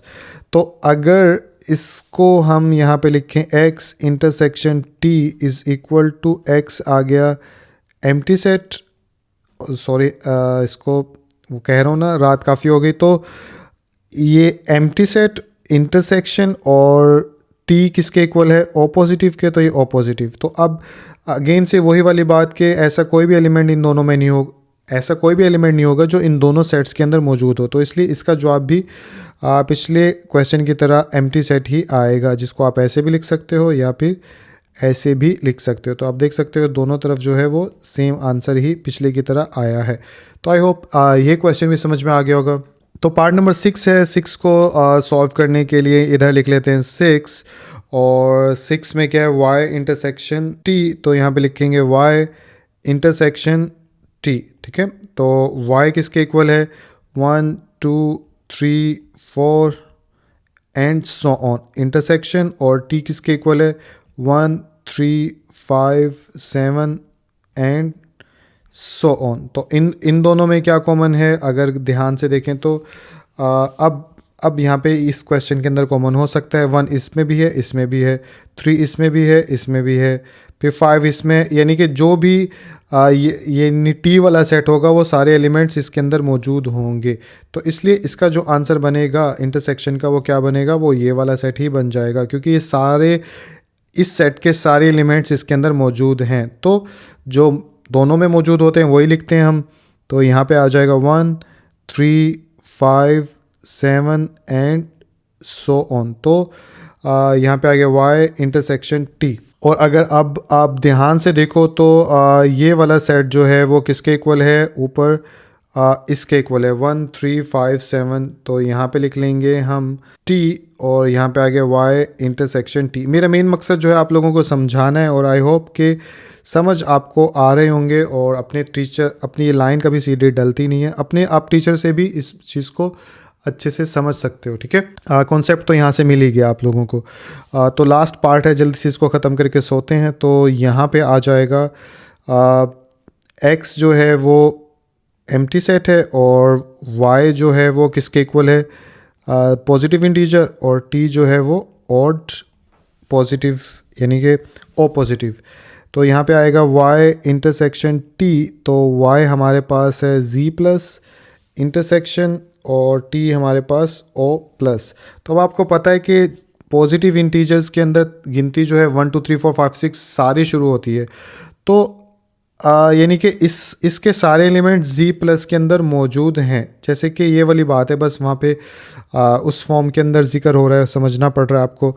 तो इसका जवाब भी क्या आएगा? इसका जवाब भी ओ पॉजिटिव ही आएगा बिकॉज इसके तमाम एलिमेंट इसके अंदर मौजूद हैं, जैसे कि यहाँ पे हुआ था, तो इसलिए यहाँ पे ये लिख सकते हैं। और इन दी एंड ये जो है ऊपर अब अगर आप देखें तो किसके इक्वल है, टी के इक्वल है, तो ओ प्लस की जगह हम टी भी लिख सकते हैं। तो वाई इंटरसेक्शन टी जो है वो आप देख सकते हो कि दोनों केसेस में एक जितना आया है। तो इसके साथ इसका क्वेश्चन भी खत्म हो गया। आई होप कि आप लोगों को समझ में आ गई होगी। तो क्वेश्चन नंबर 4 आप लोगों को स्क्रीन के ऊपर नज़र आ रहा है, इसको भी पहले एक बार पढ़ लेते हैं कि इसमें क्या कहा जा रहा है। इसमें बोला जा रहा है कि इफ़ अगर u जो है आपका ये वाला सेट हो, x जो है ये वाला सेट हो और y जो है अगर ये सेट हो, तो बदले में आप ये सारी चीज़ें जो हैं वो मालूम कर दीजिए। ठीक है, तो ये बात तो आपको मालूम ही होगी। तो इसमें क्वेश्चन शुरू करने से पहले सबसे पहले तो आपको ये पता होना चाहिए कि ये सेट की कौन सी रिप्रेजेंटेशन की टाइप है। तो ये सेट बिल्डर फॉर्म है, तो इसको हम टेबुलर या रोस्टर फॉर्म में चेंज करेंगे और इसके बाद ये क्वेश्चन सॉल्व करेंगे। तो पहला टास्क आपका क्या हो गया कि इसे चेंज करना है रोस्टर फॉर्म में। तो पहले हम ऐसा करते हैं कि इसी के ऊपर बात कर लेते हैं, इसको चेंज करते हैं। तो मैं ऐसा करता हूँ, ये सेट लिख लेता हूँ, फिर बताता हूँ कि कैसे ये लिखा मैंने। ठीक है, तो यहाँ पे लिख लेते हैं सोल्यूशन, और सोल्यूशन लिखने के बाद इधर डाल देते हैं u, और u लिखने के बाद मैं सेट लिख लेता हूँ, फिर आपको बताता हूँ। तो ये मैंने सेट लिख लिया, और अब जो है इसके ऊपर बात करते हैं कैसे लिखा। सबसे पहले तो इसे पढ़ना सीख लीजिए आप लोग। ये जो बल्कि सिंबल को पहले डिस्कस कर लेते हैं। ये जो लंबी सी लाइन होती है इसको बोलते हैं सच डैट, और इसके अलावा ये जो सिंबल होता है इसको बोलते हैं, आप लोगों को पहले भी बताया था, बिलोंग्स टू। और इसके अलावा ये जो है एक ऊपर की तरफ ऐसे, तो इसको बोलते हैं एंड। ठीक है, और इसके बाद ये सिंबल तो होता है लेस देन और ग्रेटर देन का, और इसके नीचे लाइन डाल दो तो इक्वल टू भी साथ में, लेस देन और इक्वल टू का वर्ड जो है वो जुड़ जाता है इस छोटी सी नीचे लाइन की वजह से। तो ये अपने सिंबल भी सीख लिए, इसको पढ़ेंगे कैसे वो भी देख लेते हैं एक बार कि x सच दैट x, ठीक है, बिलोंग्स टू n, यानी कि इस सेट में जो एलिमेंट्स हैं उसको रिप्रेजेंट क्या कर रहा है, x रिप्रेजेंट कर रहा है। ठीक है, और x किस सेट से बिलोंग करते हैं, नेचुरल नंबर, n से नेचुरल नंबर्स होते हैं ना, नेचुरल नंबर के सेट से बिलोंग करते हैं। और एंड और सेट जो है उनके दरमियान जो क्राइटेरिया दिया गया है वो इससे आपको पता चलेगा। तो इसको लिख लेता हूँ ताकि आपको समझा सकूँ। 3 और यहाँ पे आ जाएगा x, और यहाँ पे आ जाएगा 25। ठीक है, अब आप देखिए कि जो एलिमेंट्स हैं सेट के वो x से रिप्रेजेंट हो रहे हैं। तो क्या कहा जा रहा है कि x यानी कि जो एलिमेंट है इस सेट के वो ग्रेटर देन होने चाहिए 3 से। तो अब ये चीज़ भी आपको पता होनी चाहिए कि जिसकी तरफ ये ओपन एरिया होता है वहाँ पे जो नंबर होता है, यानी इस साइड वाला नंबर जो होता है वो बड़ा हो, यानी इस साइड पे हमेशा बड़ा नंबर होता है और इस साइड पे हमेशा स्मॉल नंबर होता है। तो अब आप इसको किसी भी तरीके से याद रख सकते हो। मैंने जो है इसको ऐसे याद रखा हुआ है कि जिसकी तरफ कॉर्नर होता है वो छोटे को रिप्रेजेंट करता है और जिसकी तरफ ओपन एरिया होता है वो बड़े को रिप्रेजेंट करता है। तो जैसे इसका मतलब क्या हुआ, 3 इज लेस देन 4। ठीक है, तो ये फंक्शन होता है। तो यहाँ से मुझे पता चल रहा है कि x से मुराद ऐसे एलिमेंट्स हैं जो 3 से बड़े होंगे क्योंकि इस x की तरफ ओपन एरिया है, और 25 से छोटे होंगे, और 25 भी सेट के अंदर इक्वल यानी कि लिखा जाएगा क्योंकि इक्वल टू है। जैसे यहाँ पे अगर गौर से देखें आप, सेट में जो लिखा है x से मुराद 3 से बड़े नंबर होने चाहिए। तो ये देखिए 3 से बड़ा है 4, 5, 6, 7। ठीक है, और 25 से छोटे, और 25 भी लिखा हुआ होना चाहिए सेट के अंदर। तो देखिए 25 से सारे छोटे डिजिट्स हैं इस साइड पे, और इस साइड पे 25 भी लिखा हुआ है। और ऐसा क्यों है, क्योंकि इसका मतलब ये है कि x जो है ग्रेटर देन 3x जो है वो 3 से बड़ा है, और लेस देन और इक्वल टू जो है वो 25 के है। तो ये चीज़ पहले भी पिछले क्वेश्चन में भी ये स्टेटमेंट बताई थी, लेस देन और इक्वल टू। तो आई होप कि ये चीज़ भी समझ में आ गई होगी। तो इसके अकॉर्डिंग, यानी कि नेचुरल नंबर का सेट था, तो इसके अकॉर्डिंग मैंने ये सेट बनाया, और इस सेट का नाम क्या है, यू सेट है। ठीक है, एक चीज़ हो गई। अब दूसरे सेट को इसी तरह लिख लेते हैं। तो मैं पहले लिख लेता हूँ, उसके बाद बताता हूँ कि कैसे आया। तो ये मैंने एक्स सेट भी लिख लिया। इसमें क्या बोला जा रहा था कि x such that x is prime numbers, कि एक्स जो है वो प्राइम नंबर का सेट है। एंड और ये कंडीशन है जो कि हमने लिखनी थी। तो इसमें क्या है, अगर आप ध्यान से देखो तो क्या लिखा हुआ है, 8 यानी x जो है वो ग्रेटर देन है 8 से और लेस देन है 25 से। तो अब इक्वल टू का इसके नीचे यानी कि सिंबल नहीं है, तो इट्स मीन के इसका मतलब ये हुआ कि x से मुराद ऐसे एलिमेंट्स हैं जिसके अंदर हम 8 से बड़े डिजिट लिखेंगे और 25 से छोटे डिजिट लिखेंगे। तो आप देख सकते हो सेट के अंदर अगर आपको दिखाऊं तो देखिए 8 से बड़ा प्राइम नंबर जो है वो 11 होता है, क्योंकि 9 भी प्राइम नंबर नहीं है, 10 भी प्राइम नंबर नहीं है, 11 प्राइम नंबर होता है। ठीक इसी तरह 12 प्राइम नंबर नहीं है, 13 प्राइम नंबर होता है, वो लिख लिया। 15 भी प्राइम नंबर नहीं होता, 16 भी नहीं होता, 17। इसी तरह यानी 25 से छोटा प्राइम नंबर कौन सा था, 23। तो वहाँ तक हमने इस सेट में एलिमेंट्स लिख लिए। तो आई होप ये भी समझ में आ गया होगा। अगले सेट को मैं लिखता हूँ और फिर बताता हूँ। तो ये मैंने वाई सेट भी लिख लिया। इसमें क्या कहा जा रहा है, X such that X belongs to W. W का मतलब क्या होता है, होल नंबर का सेट। एंड ये डिटेल है इसमें, इसको यहाँ लिखो तो 4 यानी एक्स जो है वो ग्रेटर देन और इक्वल टू 4 के होना चाहिए और लेस देन और इक्वल टू 17। अब देखिए इधर भी इक्वल टू है, इधर भी इक्वल टू है, तो इसका मतलब 4 भी शामिल होगा उस सेट के अंदर और 17 भी शामिल होगा। और इसके बीच में या इसके दरमियान जितने भी प्राइम नंबर्स हैं वो सारे के सारे लिख लेंगे। प्राइम नंबर कह रहा सॉरी, होल नंबर्स हैं वो सारे के सारे लिख लेंगे। तो आप देखिए 4 से शुरू किया, 17 पे ख़त्म किया, और सारे होल नंबर का सेट कौन सा होता है, जो 0 से शुरू होता है और आगे चलता रहता है। तो 4 5 6 7 8 9 10 11 12 13 14 15 16 17। तो ये डॉट डॉट का मतलब ये सारे डिजिट्स इसी तरह आगे चल रहे हैं। आई होप ये चीज़ भी आप लोगों को समझ में आ गई होगी। तो अब ये चीज़ समझने के बाद अगली चीज़ आप समझेंगे, ये जो क्वेश्चन के अंदर ये जो ऊपर एक छोटी सी लाइन डाली हुई है, इसको क्या कहा जाता है, तो इसे बोला जाता है कॉम्प्लीमेंट। अब सवाल ये पैदा होता है कि सर कॉम्प्लीमेंट क्या होता है। तो कॉम्प्लीमेंट का मतलब होता है, जैसे अगर ए सेट का अगर हम कॉम्प्लीमेंट मालूम कर रहे हैं तो वो मालूम होगा u माइनस ए। इसी तरह सी सेट का कॉम्प्लीमेंट मालूम कर रहे हैं तो वो मालूम होगा u माइनस सी। इसी तरह आप कोई भी ले लो, z का कॉम्प्लीमेंट मालूम कर रहे हैं तो u माइनस z। तो एक चीज़ आपको बार बार समझ में आ रही होगी कि जिस चीज़ का भी कॉम्प्लीमेंट मालूम करते हैं और एक्चुअली में उसको u के अंदर से माइनस कर देते हैं, तो इसी को बोला जाता है कॉम्प्लीमेंट। तो जब भी कॉम्प्लीमेंट आए तो जिस भी चीज़ का, जैसे इधर पहला क्वेश्चन क्या है, x यूनियन y होल का कॉम्प्लीमेंट ये मालूम करना है, तो ये बराबर होगा u minus x union y। तो आप देख सकते हो कि u के अंदर से ये सेट निकाल दिया। तो किसी भी सेट का कॉम्प्लीमेंट मालूम करना हो तो उसको u के अंदर से निकाल देते हैं, एक चीज़। और दूसरी चीज़ आपको क्या सीखनी है, दूसरी चीज़ ये सीखनी है कि u क्या है जो हर जगह मौजूद है। तो u का मतलब है यहाँ पर यूनिवर्सल सेट। अब सवाल ये पैदा होता है कि सर ये यूनिवर्सल सेट जो होता है ये किसे कहा जाता है। तो देखिए जब भी कॉम्प्लीमेंट मालूम करना होगा तो यूनिवर्सल सेट क्वेश्चन के अंदर दिया गया होगा, जैसे कि इधर भी आप गौर से देखो तो दिया गया है। और यूनिवर्सल सेट कहते किसको हैं, यूनिवर्सल सेट एक ऐसा सेट होता है जिसके अंदर तमाम एलिमेंट्स होते हैं जिनका क्वेश्चन के अंदर जिक्र किया जा रहा है।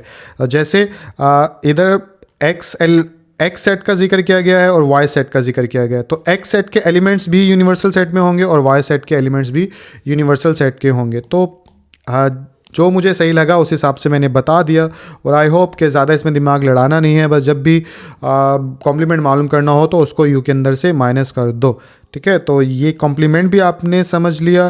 तो अब आपको क्या समझना होगा कि अब कुछ भी नहीं रहता, बस इसका कॉम्प्लीमेंट मालूम करना है। तो हाँ, एक चीज़ समझनी होगी, जैसे x यूनियन y होल का कॉम्प्लीमेंट है, तो अब इसके लिए हमें मालूम क्या करना होगा, यानी कि u के अंदर से x यूनियन y को हमें मालूम करना होगा। तो अब आप जबकि यहाँ पे क्वेश्चन के अंदर हमें x यूनियन y का सेट नहीं दिया गया, तो इसलिए पहले हम x यूनियन y मालूम करेंगे और जो इसका आंसर होगा उसको u में से माइनस कर देंगे, और जैसे ही माइनस करेंगे तो हमारे पास जो आंसर आएगा उसे कॉम्प्लीमेंट कहा जाएगा। बाकी करके दिखाऊंगा तो आप लोगों को इंशाल्लाह अच्छे से समझ में आ जाएगी। तो इसे सॉल्व करने के लिए हम यहाँ पे लिखते हैं x यूनियन y और ये आ गया होल का कॉम्प्लीमेंट, और यहाँ पे आ जाएगा u, ठीक है। और या फिर हाँ ऐसे ही कर लेते हैं, u minus x union y, यानी कि ये जो है इसके बराबर होगा। तो अब हमें क्वेश्चन सॉल्व करने के लिए पहले x यूनियन y जो है वो मालूम करना होगा। तो x यूनियन y मालूम करते हैं। तो x यूनियन y मालूम करें तो यहाँ पे आ जाएगा x union y is equal to x का सेट ऊपर देखें तो लिखा हुआ है ये वाला, तो यहाँ पे लिख लेते हैं 11 13 17 19 23, ठीक है। और ये आ गया यूनियन और ये आ गया y किसके इक्वल है 4 5 6 7 एंड सो ऑन, कहाँ तक जाता है 16 और 17 तक। तो ये चीज़ भी समझ में आ गई। अब यूनियन के अंदर क्या करते हैं, आप लोगों को याद होगा कि दोनों सेट्स के सारे एलिमेंट्स लिखते हैं लेकिन एक बार लिखते हैं। तो अब यहाँ पे कौन कौन से लिखने होंगे, अगर आप ध्यान से देखो तो यहाँ पे तो होल नंबर्स हैं, यानी 4 के बाद लगातार नंबर्स हैं और वो 17 तक जा रहे हैं। और जबकि दूसरे सेट में देखें तो कुछ ही नंबर्स मौजूद हैं। तो हम यानी कि 11 13 17 तो इसके अंदर भी होंगे। तो इसलिए पहले हम क्या करेंगे यूनियन करने के लिए, पहले करेंगे ये सारे सेट 17 तक लिख लेते हैं, इस सेट के तमाम एलिमेंट्स। उसके बाद 19 और 23 बाकी रह जाएगा, तो इसको भी लिख लेंगे। तो आई होप पीछे अगर यूनियन अच्छे से समझाए तो मुझे उम्मीद है कि आप लोग समझ जाएंगे कि मैं क्या कर रहा हूँ। तो यहाँ पे इसका यूनियन आएगा 4 5 6 और इसी तरह एक लगातार होल नंबर्स आगे जाएंगे कहाँ तक 16 और 17 तक। अब 17 के बाद 2 एलिमेंट्स इसके अंदर मौजूद हैं जो कि यहाँ पे नहीं है, तो ये 2 भी लिखेंगे क्योंकि यूनियन के अंदर सारे ही लिखते हैं। तो यहाँ पे आ जाएगा 19 और 23 भी इसके अंदर। तो ये हमारे पास x यूनियन y आ गया। अब हम इसका कॉम्प्लीमेंट मालूम कर सकते हैं। तो अब कॉम्प्लीमेंट मालूम करेंगे तो x यूनियन y और ये आ गया इसका कॉम्प्लीमेंट। और इसके लिए हम क्या करेंगे, यहाँ पे u minus x union y लिख देंगे और इसके अंदर वैल्यूज़ पुट करें तो ये क्या हो जाएगा, वैल्यूज़ पुट करें तो ये हो जाएगा, सबसे पहले u का सेट लिखो। तो u का सेट ऊपर देखें तो 4 5 6 ये भी नेचुरल नंबर्स हैं, लगातार चल रहे हैं 25 तक। तो मैं यहाँ पे लिख लेता हूँ 4 5 6 ऐसे ही नंबर आगे तक जा रहे हैं और कहाँ तक जा रहे हैं 24 और 25 तक। तो ये हमारे पास यूनियन का सेट आ गया। इसके बाद माइनस, और अब ये वाला सेट लिखना है तो ये वाला हमारे पास ये अभी मालूम किया है वो है, तो ये भी लिख लेते हैं। तो इसमें भी 4 5 6 और ये लगातार जा रहे हैं 16 17 तक और उसके बाद 19 और 23 भी इसके अंदर शामिल है, तो वो भी लिख लिया। तो आई होप यहाँ तक समझ में आ गया होगा। अब आप सीखोगे कि माइनस कैसे करते हैं। तो माइनस करना भी आसान है। आपको माइनस करते वक्त जैसे अगर मैं इधर 1 2 3 4 5 इधर 5 लाइंस डाल दूं और इसमें से मैं 3 लाइंस निकाल दूं तो आपके पास आंसर कितना आ जाएगा। तो ये 3 कट गए, पीछे बचा 2, तो यानी कि 2 लाइंस। तो ऐसे यानी माइनस का मतलब समझ गए आप लोग कि किसी एक चीज़ में से दूसरी चीज़ माइनस कर दो, निकाल दो, तो जो बचती है वो आंसर कहलाती है। तो यही ठीक फार्मूला जो है इस सेट के अंदर भी फिट होगा।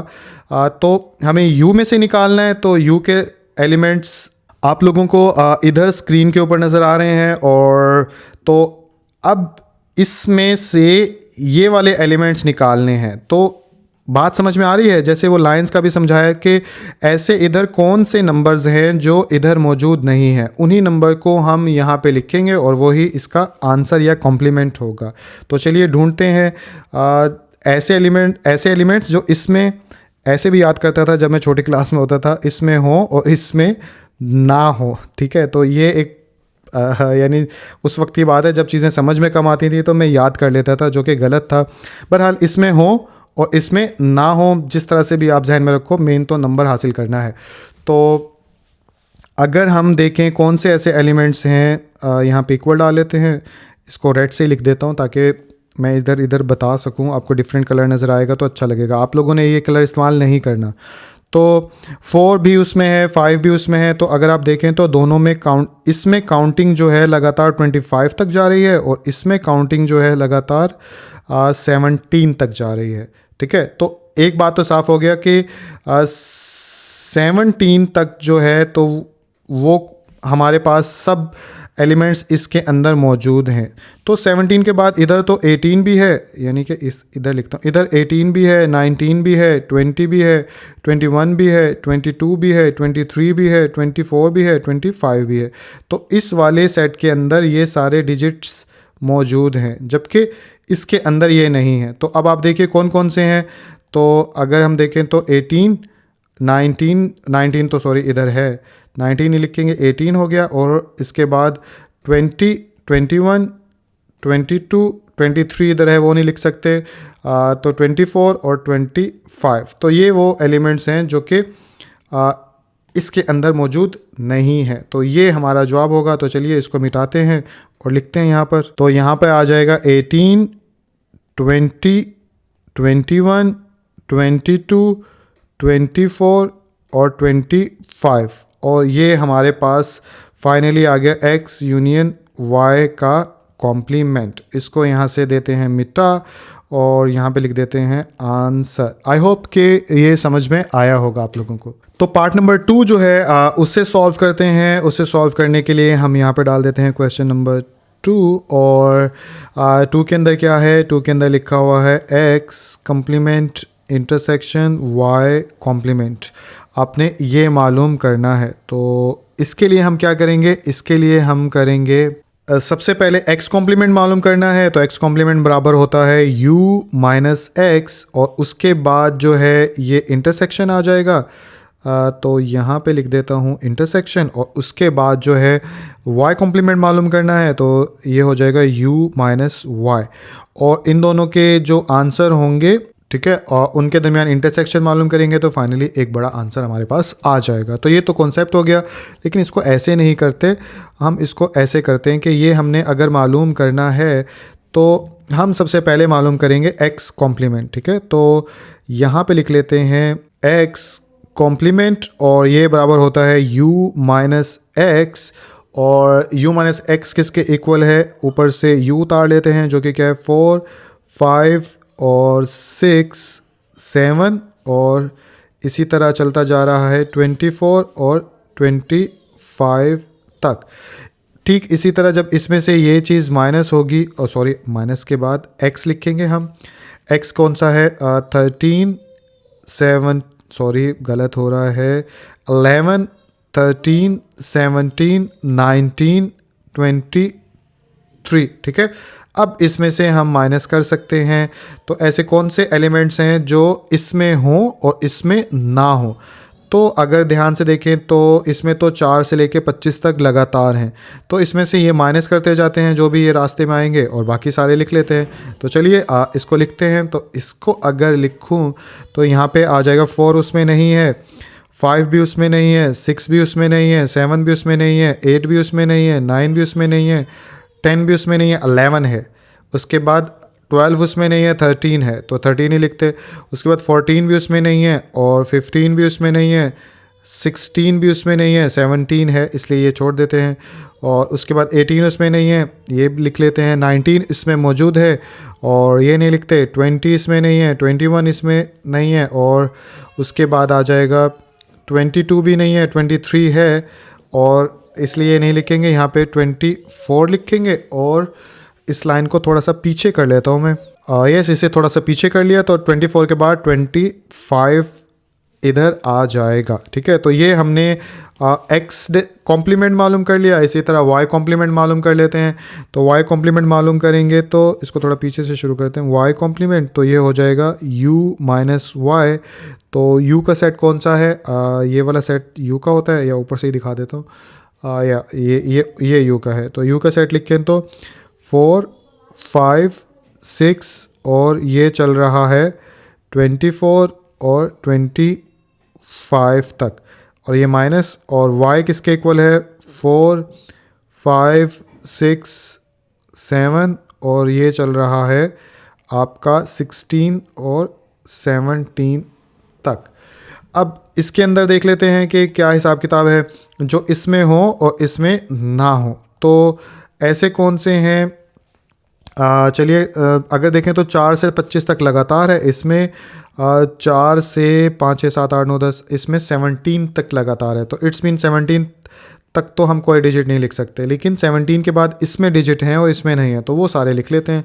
तो यहाँ पे डालते हैं इक्वल और इधर आ जाएगा 17 उसमें है 18 19 20 21 22 23 24 25 20 और सॉरी 26 पे कहाँ जा रहा हूँ, बस 25 तक ही है। तो ये हमारे पास ब्रैकेट क्लोज हो गई। तो एक्स कॉम्प्लीमेंट और वाई कॉम्प्लीमेंट मालूम हो गया। अब हमने क्या मालूम करना है, अगर ध्यान से देखें तो एक्स कॉम्प्लीमेंट और वाई कॉम्प्लीमेंट का इंटरसेक्शन। तो चलिए अब वो मालूम कर लेते हैं। तो यहाँ पे लिखते हैं X complement intersection Y complement, और एक्स कॉम्प्लीमेंट का आंसर कौन सा है, ये वाला, और वाई कॉम्प्लीमेंट का आंसर कौन सा है, ये वाला। तो ये तो काफ़ी लंबे लंबे हैं सेट, तो इसको मैं डॉट डॉट डॉट करके कर दूंगा, क्योंकि अगर आप ध्यान से देखो तो इस सेट में 4 से लेकर लगातार कहाँ तक है, 10 तक तो लगातार, या सारे लिख लेते हैं छोटा छोटा करके, ऐसे कन्फ्यूजन हो जाएगी। तो यहाँ पे अगर 4 5 6 7 8 9 10 12 14 15 16 18 20 21 22 24 और 25 आ गया, ठीक है, और ये ब्रैकेट क्लोज हो गया। इसके बाद यहाँ पे आ जाएगा इंटरसेक्शन और इधर आ जाएगा हमारा ये वाला सेट, ठीक है। तो अब ये छोटा छोटा करके लिखें, चलो ट्राई मारते हैं। वैसे आपको ऊपर नज़र आ रहा है, अगर कोई गलती हो जाए तो उसे इग्नोर कर दीजिएगा प्लीज़, मेरा मकसद समझाना है। 18 19 20 21 22 और ये 100 ऑन चल रहा है 25 तक, या ये ठीक है, अब समझ में आ गया, क्योंकि 18 19 20 21 22 23 24 25 यानी लगातार ही डिजिट चल रहे हैं, तो हम डॉट डॉट डाल के भी इसको कंप्लीट कर सकते हैं। तो ये सारा हो गया। इसके बाद इसका आंसर, अब आंसर क्या होगा, इंटरसेक्शन में कॉमन लिखते हैं जो दोनों में हो। तो अगर देखें तो इधर तो भाई गिनती 18 से शुरू हो रही है, तो 18 तक तो कोई चांस नहीं है इसके अंदर मौजूद हों, ठीक है। 18 के बाद जो है कॉमन हो सकते हैं। अब 18 के बाद जो है वो कौन कौन से हैं, उनको मैं हाईलाइट कर देता हूँ। जैसे 18 इधर भी है, इधर भी है, इसके बाद 19 इधर भी है और इधर नहीं है, बट 20 सॉरी, इसलिए 19 को तो नहीं करेंगे ना, 20 इधर है, और उसके बाद 21 इधर भी है, इधर भी है, 22 इधर भी है, इधर भी, यानी कि 18 फिर 19 छोड़ के 20 से आगे गिनती है। तो चलिए ये मैं लिखता हूँ। तो यहाँ पे आ जाएगा 18 दोनों में मौजूद है, इसके अलावा 20 दोनों में मौजूद है, और फिर 21 22 20, उसके बाद दोनों में मौजूद क्या होगा, 24, ठीक है, क्योंकि इसके हिसाब से चलना है ना दोनों में। तो 24 इसमें तो होगा क्योंकि 25 तक इसमें लगातार है, तो यहाँ पे आ जाएगा 24, और ये फिर 25 उसमें भी मौजूद है, तो यहाँ पे आ गया 25। तो ये हमारे पास आंसर आएगा दोनों का इंटरसेक्शन। तो चलिए चेक करता हूँ बुक में से। हाँ यस, किताब में बिल्कुल ठीक आंसर है, तो मुबारक हो। इसके बाद अगले पार्ट की तरफ चलते हैं।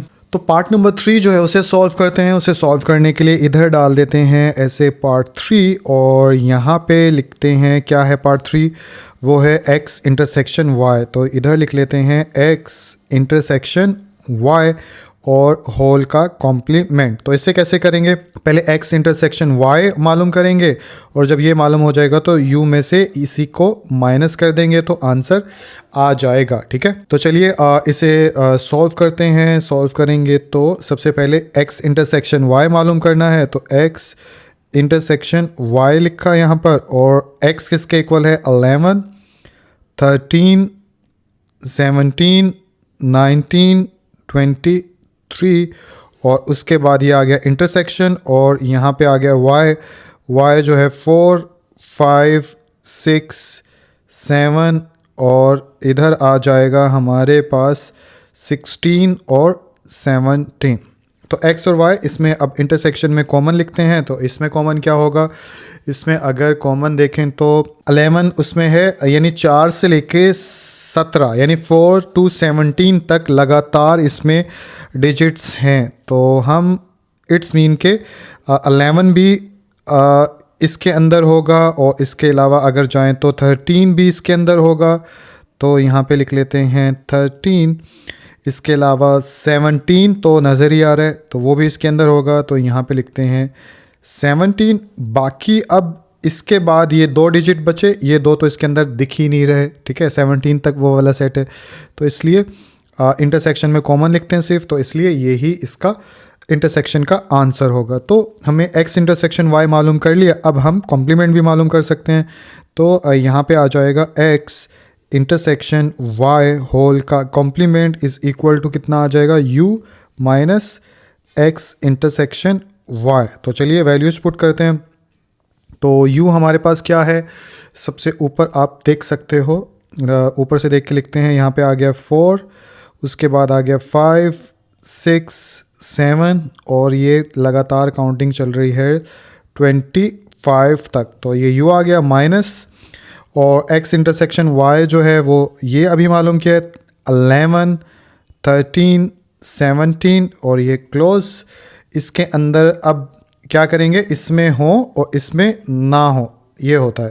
तो u में से इसको माइनस कर देंगे तो 4 उधर नहीं है तो 4 भी लिख लेते हैं, 5 भी उधर नहीं है, 6 भी उधर नहीं है, 7 भी उधर नहीं है, 8 भी उधर नहीं है, 9 भी उधर नहीं है, 10 भी उधर नहीं है।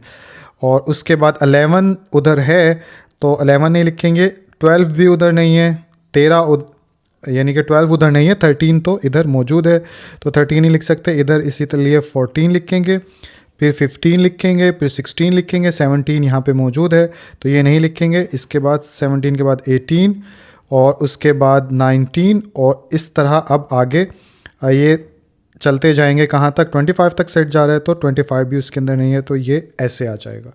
तो ये हमारा जो है वो आंसर होगा। मैं चेक कर लेता हूँ किताब से। तो ये आंसर हमारा बिल्कुल ठीक है। अगले क्वेश्चन की तरफ चलते हैं। तो पार्ट नंबर 4 जो है उसे भी जल्दी से करते हैं। तो पार्ट नंबर 4 करने के लिए इधर लिख लेते हैं पार्ट 4, और पार्ट 4 क्या है, x complement union y complement. Okay, तो यहाँ पे लिख लेते हैं x complement union y complement. ठीक है, तो इसके लिए क्या करना होगा, पहले x कॉम्प्लीमेंट मालूम करना होगा जो कि u माइनस एक्स होगा, और उसके बाद y कॉम्प्लीमेंट मालूम करना होगा जो कि u माइनस वाई होगा, और फिर इसके जो आंसर होगा, जैसे इसको आंसर 1 कर लेते हैं, इसको आंसर 2 कर लेंगे, तो इधर a1 u और फिर a2। ठीक है, तो ऐसे करके फिर ये यहाँ पे आंसर आ जाएगा। आई होप कॉन्सेप्ट आप लोगों को समझ में आ गया, चाहे ज़ुबानी कर लो चाहे आप मुझे सुन लो। ठीक है, तो चलिए इसको भी करते हैं। तो सबसे पहले हम x कॉम्प्लीमेंट मालूम करते हैं, ये होता है u माइनस एक्स के। तो u कितना है हमारे पास, वो है 4, 5, 6 और ये चलता जा रहा है 24, 25 तक। उसके बाद माइनस x कितना है 11, 13, 17, 19 और 23। ठीक है, यहाँ पे हो गया। और आगे अगर चलें तो इधर आ जाएगा अब हमारे पास माइनस, यानी कि इसमें हो और इसमें ना हो। ठीक है, तो ऐसे कौन से डिजिट्स हैं, जैसे 4 उसमें नहीं है, 5 उसमें नहीं है, 6 उसमें नहीं है, और ऐसे लगातार 10 तक उसके अंदर मौजूद नहीं है। 11 उसमें है, 12 नहीं है, फिर उसके बाद 13 है, 14 नहीं है, 15 भी नहीं है, 16 भी नहीं है, 17 इसमें है, और 18 नहीं है इसमें, तो 18 हो गया। 19 इसमें है, 20 नहीं है, 21 नहीं है, 22 नहीं है, 23 भी नहीं है। तो ये हमारे पास x कॉम्प्लीमेंट आ गया। ठीक इसी तरह y कॉम्प्लीमेंट मालूम कर लेते हैं। तो वो किसके इक्वल होता है, u माइनस वाई।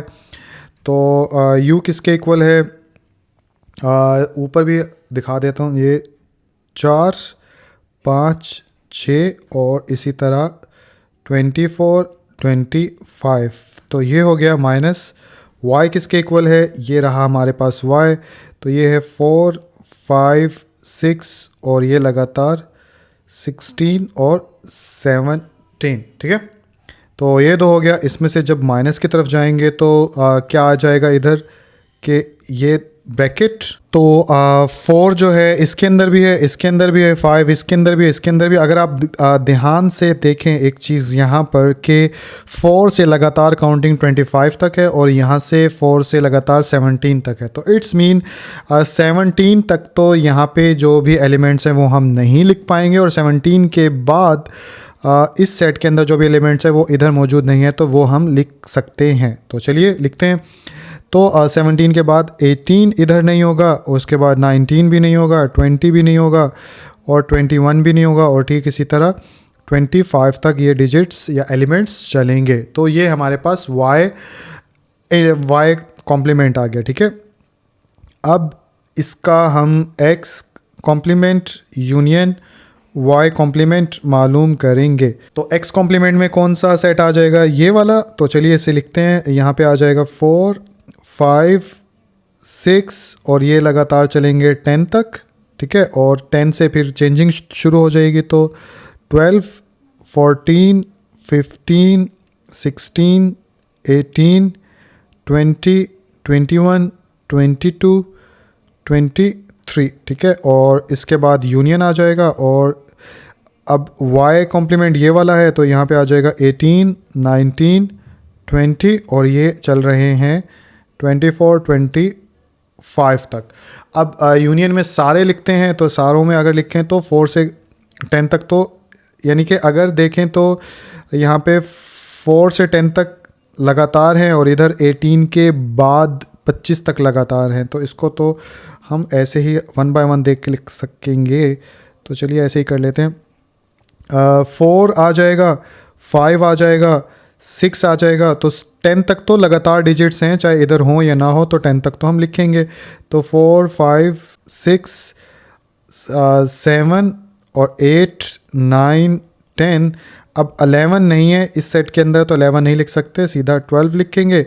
और उसके बाद 14 लिखेंगे, 15, 16, 17 तो नहीं है ऊपर, अगर यहाँ पे ध्यान से देखोगे तो 15 के बाद 16, 16 के बाद आ जाएगा यहाँ पे 18, और 18 के बाद अब यहाँ पे लगातार काउंटिंग शुरू हो गई, तो इसलिए यहाँ पर भी लिखेंगे। तो इसलिए अब इसको बेशक ना देखो क्योंकि इधर तो कम है। तो यहाँ पे 18, 18 के बाद आ जाएगा 19, और 19 के बाद 20, और फिर 21, 22, 23, 24 और 25। ठीक है, तो ये हमारा फाइनली आंसर होगा। मैं चेक कर लेता हूँ। तो क्वेश्चन नंबर 5 आप लोगों को स्क्रीन के ऊपर नज़र आ रहा है, जिसमें क्या बोला जा रहा है कि x अगर इस सेट के इक्वल हो और y जो है इस सेट के इक्वल हो, then find the these questions. तो ये क्वेश्चन मालूम करने आसान है। इन्हें डिफरेंस कहा जाता है दो सेट का। तो ये बिल्कुल पिछले क्वेश्चन की तरह ही है, मैं करूँगा तो आपको सॉल्व करने आ जाएंगे। तो इसको सॉल्व करने के लिए सबसे पहले तो लिखते हैं सॉल्यूशन, और सॉल्यूशन लिखने के बाद हम पहला क्वेश्चन लिखते हैं, जो कि क्या है। पहला क्वेश्चन है हमारे पास x माइनस y का। ठीक है, तो x का सेट क्या है, 2 के मल्टीपल्स यानी कि 2, 4, 6, 8, 10 यानी 2 के गैप से, और दूसरे में 4 के मल्टीपल्स हैं यानी कि 4 के गैप से हैं, 4, 8, 12, फिर 16 होगा, फिर 20 होगा, इस तरह ये आगे जा रहे हैं। तो वैसे तो ज़ुबानी भी कर सकते हैं इतने इतने सेट लिख के, लेकिन आप लोगों के लिए अगर मैं इतने लंबा तो खैर नहीं लिख पाऊँगा, बस समझने की कोशिश करिएगा। 2 के बाद आएगा 4, फिर 6, फिर 8। ठीक है, इसी तरह ये आगे चल रहा होगा, और कहाँ तक जाएगा, ये जाएगा 20 तक। और इसके बाद माइनस y में अगर चलें तो 4, 8, 12 और फिर कोमा। अच्छा, मैं लास्ट में क्या करता था, अभी तक मुझे ये अभी बात पता चली है कि कोमे ऐसे लिखता था, लेकिन मैंने बुक में भी देखा है कि यहाँ पे कोमा डाला होता है, फिर सो ऑन डालते हैं, तो आप ऐसे कर लो। तो 12 हो गया, 12 के बाद सीधा आएगा यहाँ पे 24। ठीक है, तो ये दो सेट हो गए। अब डिफरेंस कैसे मालूम करते हैं कि इसमें हो और इसमें ना हो, ऐसे हमने एलिमेंट्स लिखने हैं। तो चलिए लिख लेते हैं। तो यहाँ पे एक और ब्रैकेट डाली, और अब देखिए 2 उसमें नहीं है, 4 होगा लेकिन 6 उसमें नहीं होगा। ठीक है, तो उसके बाद 6 के बाद अगर आप देखें 8 इसमें है तो 10 नहीं होगा। तो अब आप इसी तरह 12 उसमें होगा, 14 नहीं होगा। 14 में 2 ऐड करेंगे तो 15, 16 यानी कि 16 बन जाएंगे, 16 उसमें होगा, और 18 उसमें नहीं होगा। इसी तरह 20 उसमें होगा, 22 उसमें नहीं होगा, ठीक है। इसी तरह बल्कि बस ये यहाँ 18 तक ही, क्योंकि 20 से ऊपर तो है नहीं, तो ये हम गलत जा रहे हैं, हम 18 तक ही लिख लेंगे यहाँ पर, ठीक है, क्योंकि 18 से आगे तो 20 तो उसमें होगा, ठीक है। तो ये सब आंसर हुआ, यानी आसान सा है, बस इसमें ध्यान रखिएगा। जैसे आप रफ अमल में ये लिख लीजिएगा 2 4 2 का टेबल ही है, 2 4 6 और उसके बाद 8 10 12 14 और उसके बाद 16 18 उसके बाद 20। तो ये तो हो गया एक सेट हमारे पास, और माइनस अगर इधर देखें तो 4 8 12 16 और उसके बाद कितना आ जाएगा 20 और 24। तो अब अगर ध्यान से देखें तो 2 उसमें नहीं है, 6 उसमें नहीं है, उसके बाद 8 उसमें है, 10 उसमें नहीं है, और उसके बाद 12 उसमें है, 14 नहीं है, उसके बाद 16 है उसमें, 18 नहीं है, ठीक है, और उसके बाद 20 उसमें मौजूद है, तो इसलिए यहाँ तक ही होगा। तो ये देखिए यही आंसर है। तो अपनी अपनी अंडरस्टैंडिंग है, पूरा लिख के भी मैंने रफली दिखा ही दिया आप लोगों को। आई होप ज़्यादा मुश्किल है नहीं, समझ में आ गया होगा। अगले की तरफ चलते हैं। तो दूसरा पार्ट करें तो यहाँ पे ऐसे क्वेश्चन 2 आ जाएगा, और वो क्या है, y माइनस एक्स। तो y माइनस एक्स में पहले y का सेट लिख लेंगे, जो कि क्या है, ऊपर से देखें तो ये हो जाएगा 4 8 12, इसमें 4 जमा करें तो 16, फिर 20 और फिर 24। चलो पूरा ही लिख दिया। और उसके बाद x जो है वो किसके इक्वल है, वो है 2 4 6 8 10 12 14 16 18 और 20, ठीक है। तो ये हमारे पास x आ गया। अब हमने क्या करना है, इसमें हो और इसमें ना हो, ऐसा कुछ हमने लिखना होगा। तो पहले सेट में ऐसे कौन से एलिमेंट्स हैं जो दूसरे में नहीं है, तो उसमें 8 भी उसमें है, 12 भी उसमें है, 16 भी उसमें है, 18 जो है यानी कि 20 भी उसमें है, 24, जस्ट 24 एक ऐसा एलिमेंट है जो कि इस सेट में नहीं है, बाकी सारे के सारे मौजूद थे वहाँ पर। तो 24 इसका आंसर होगा। तो क्वेश्चन नंबर 6 आप लोगों को स्क्रीन के ऊपर नज़र आ रहा है। इसमें क्या लिखा हुआ है कि इफ़ ए जो है वो n के इक्वल हो, यानी कि नेचुरल नंबर का सेट, n से मतलब ये है, और b जो है वो w के इक्वल हो, यानी होल नंबर के सेट के इक्वल हो, देन आपने ये a माइनस बी और b माइनस ए मालूम करना है। तो ये भी पिछले क्वेश्चंस की तरह ही है। इसे सॉल्व करने के लिए सबसे पहले तो हम लिखेंगे सोल्यूशन, और सोल्यूशन लिखने के बाद यहाँ पे लिख लेते हैं, यानी कि सबसे पहले तो वो लिखते हैं कि सेट जो लिखने होंगे, तो a जो है वो किसके इक्वल हो जाएगा, नेचुरल नंबर्स कौन से होते हैं, जो 1 से शुरू हों, ऐसे सो ऑन जो है वो आगे चलते रहें, ये नेचुरल नंबर्स हैं। और होल नंबर्स कौन से होते हैं, जो 0 से शुरू हो और इसी तरह आगे बढ़ते चले जाएं, सो ऑन, ठीक है। तो ए बी के सेट आ गया। अब हम इजीली मालूम कर सकते हैं, जैसे कि पहले क्वेश्चन के अंदर पूछा गया a माइनस बी, तो a कितना है हमारे पास, 1 2 3 4 एंड सो ऑन, और उसके बाद माइनस, और इधर आ जाएगा 0 1 2 3 एंड सो ऑन।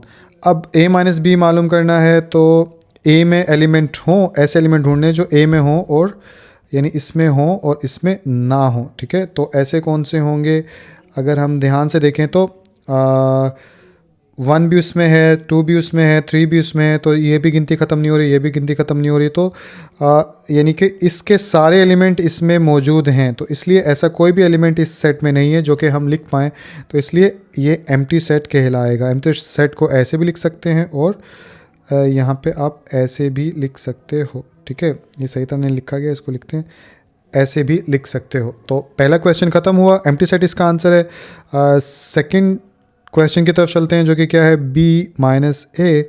तो b किसके इक्वल होगा, ऊपर अगर देखें तो ये लिखा हुआ b होल नंबर का सेट होता है, तो 0 1 2 3 4 and so on, minus a किसके इक्वल होगा, नेचुरल नंबर्स 1 2 3, और ऐसे ये आ जाएगा, ठीक है। इसके बाद यहाँ पे अब ऐसे एलिमेंट्स लिखने होंगे जो इसमें हो और इसमें ना हो। तो ऐसा एलिमेंट सिर्फ एक ही है, 0, जो कि इस सेट में मौजूद नहीं है, तो इसलिए 0 इसका आंसर होगा। तो आई होप कि ये भी आप लोगों को समझ में आ गया होगा। इसके साथ ही ये तमाम एक्सरसाइज ख़त्म होती है। फाइनली अगर कुछ अनजाने में गलती हो गई हो तो मुझे माफ़ करिएगा। अपना बहुत सा ख्याल रखिएगा, दिल लगा के पढ़िए, आगे बढ़िए। इंशाल्लाह अगली वीडियो के अंदर मुलाकात होती है। अल्लाह हाफ़िज़।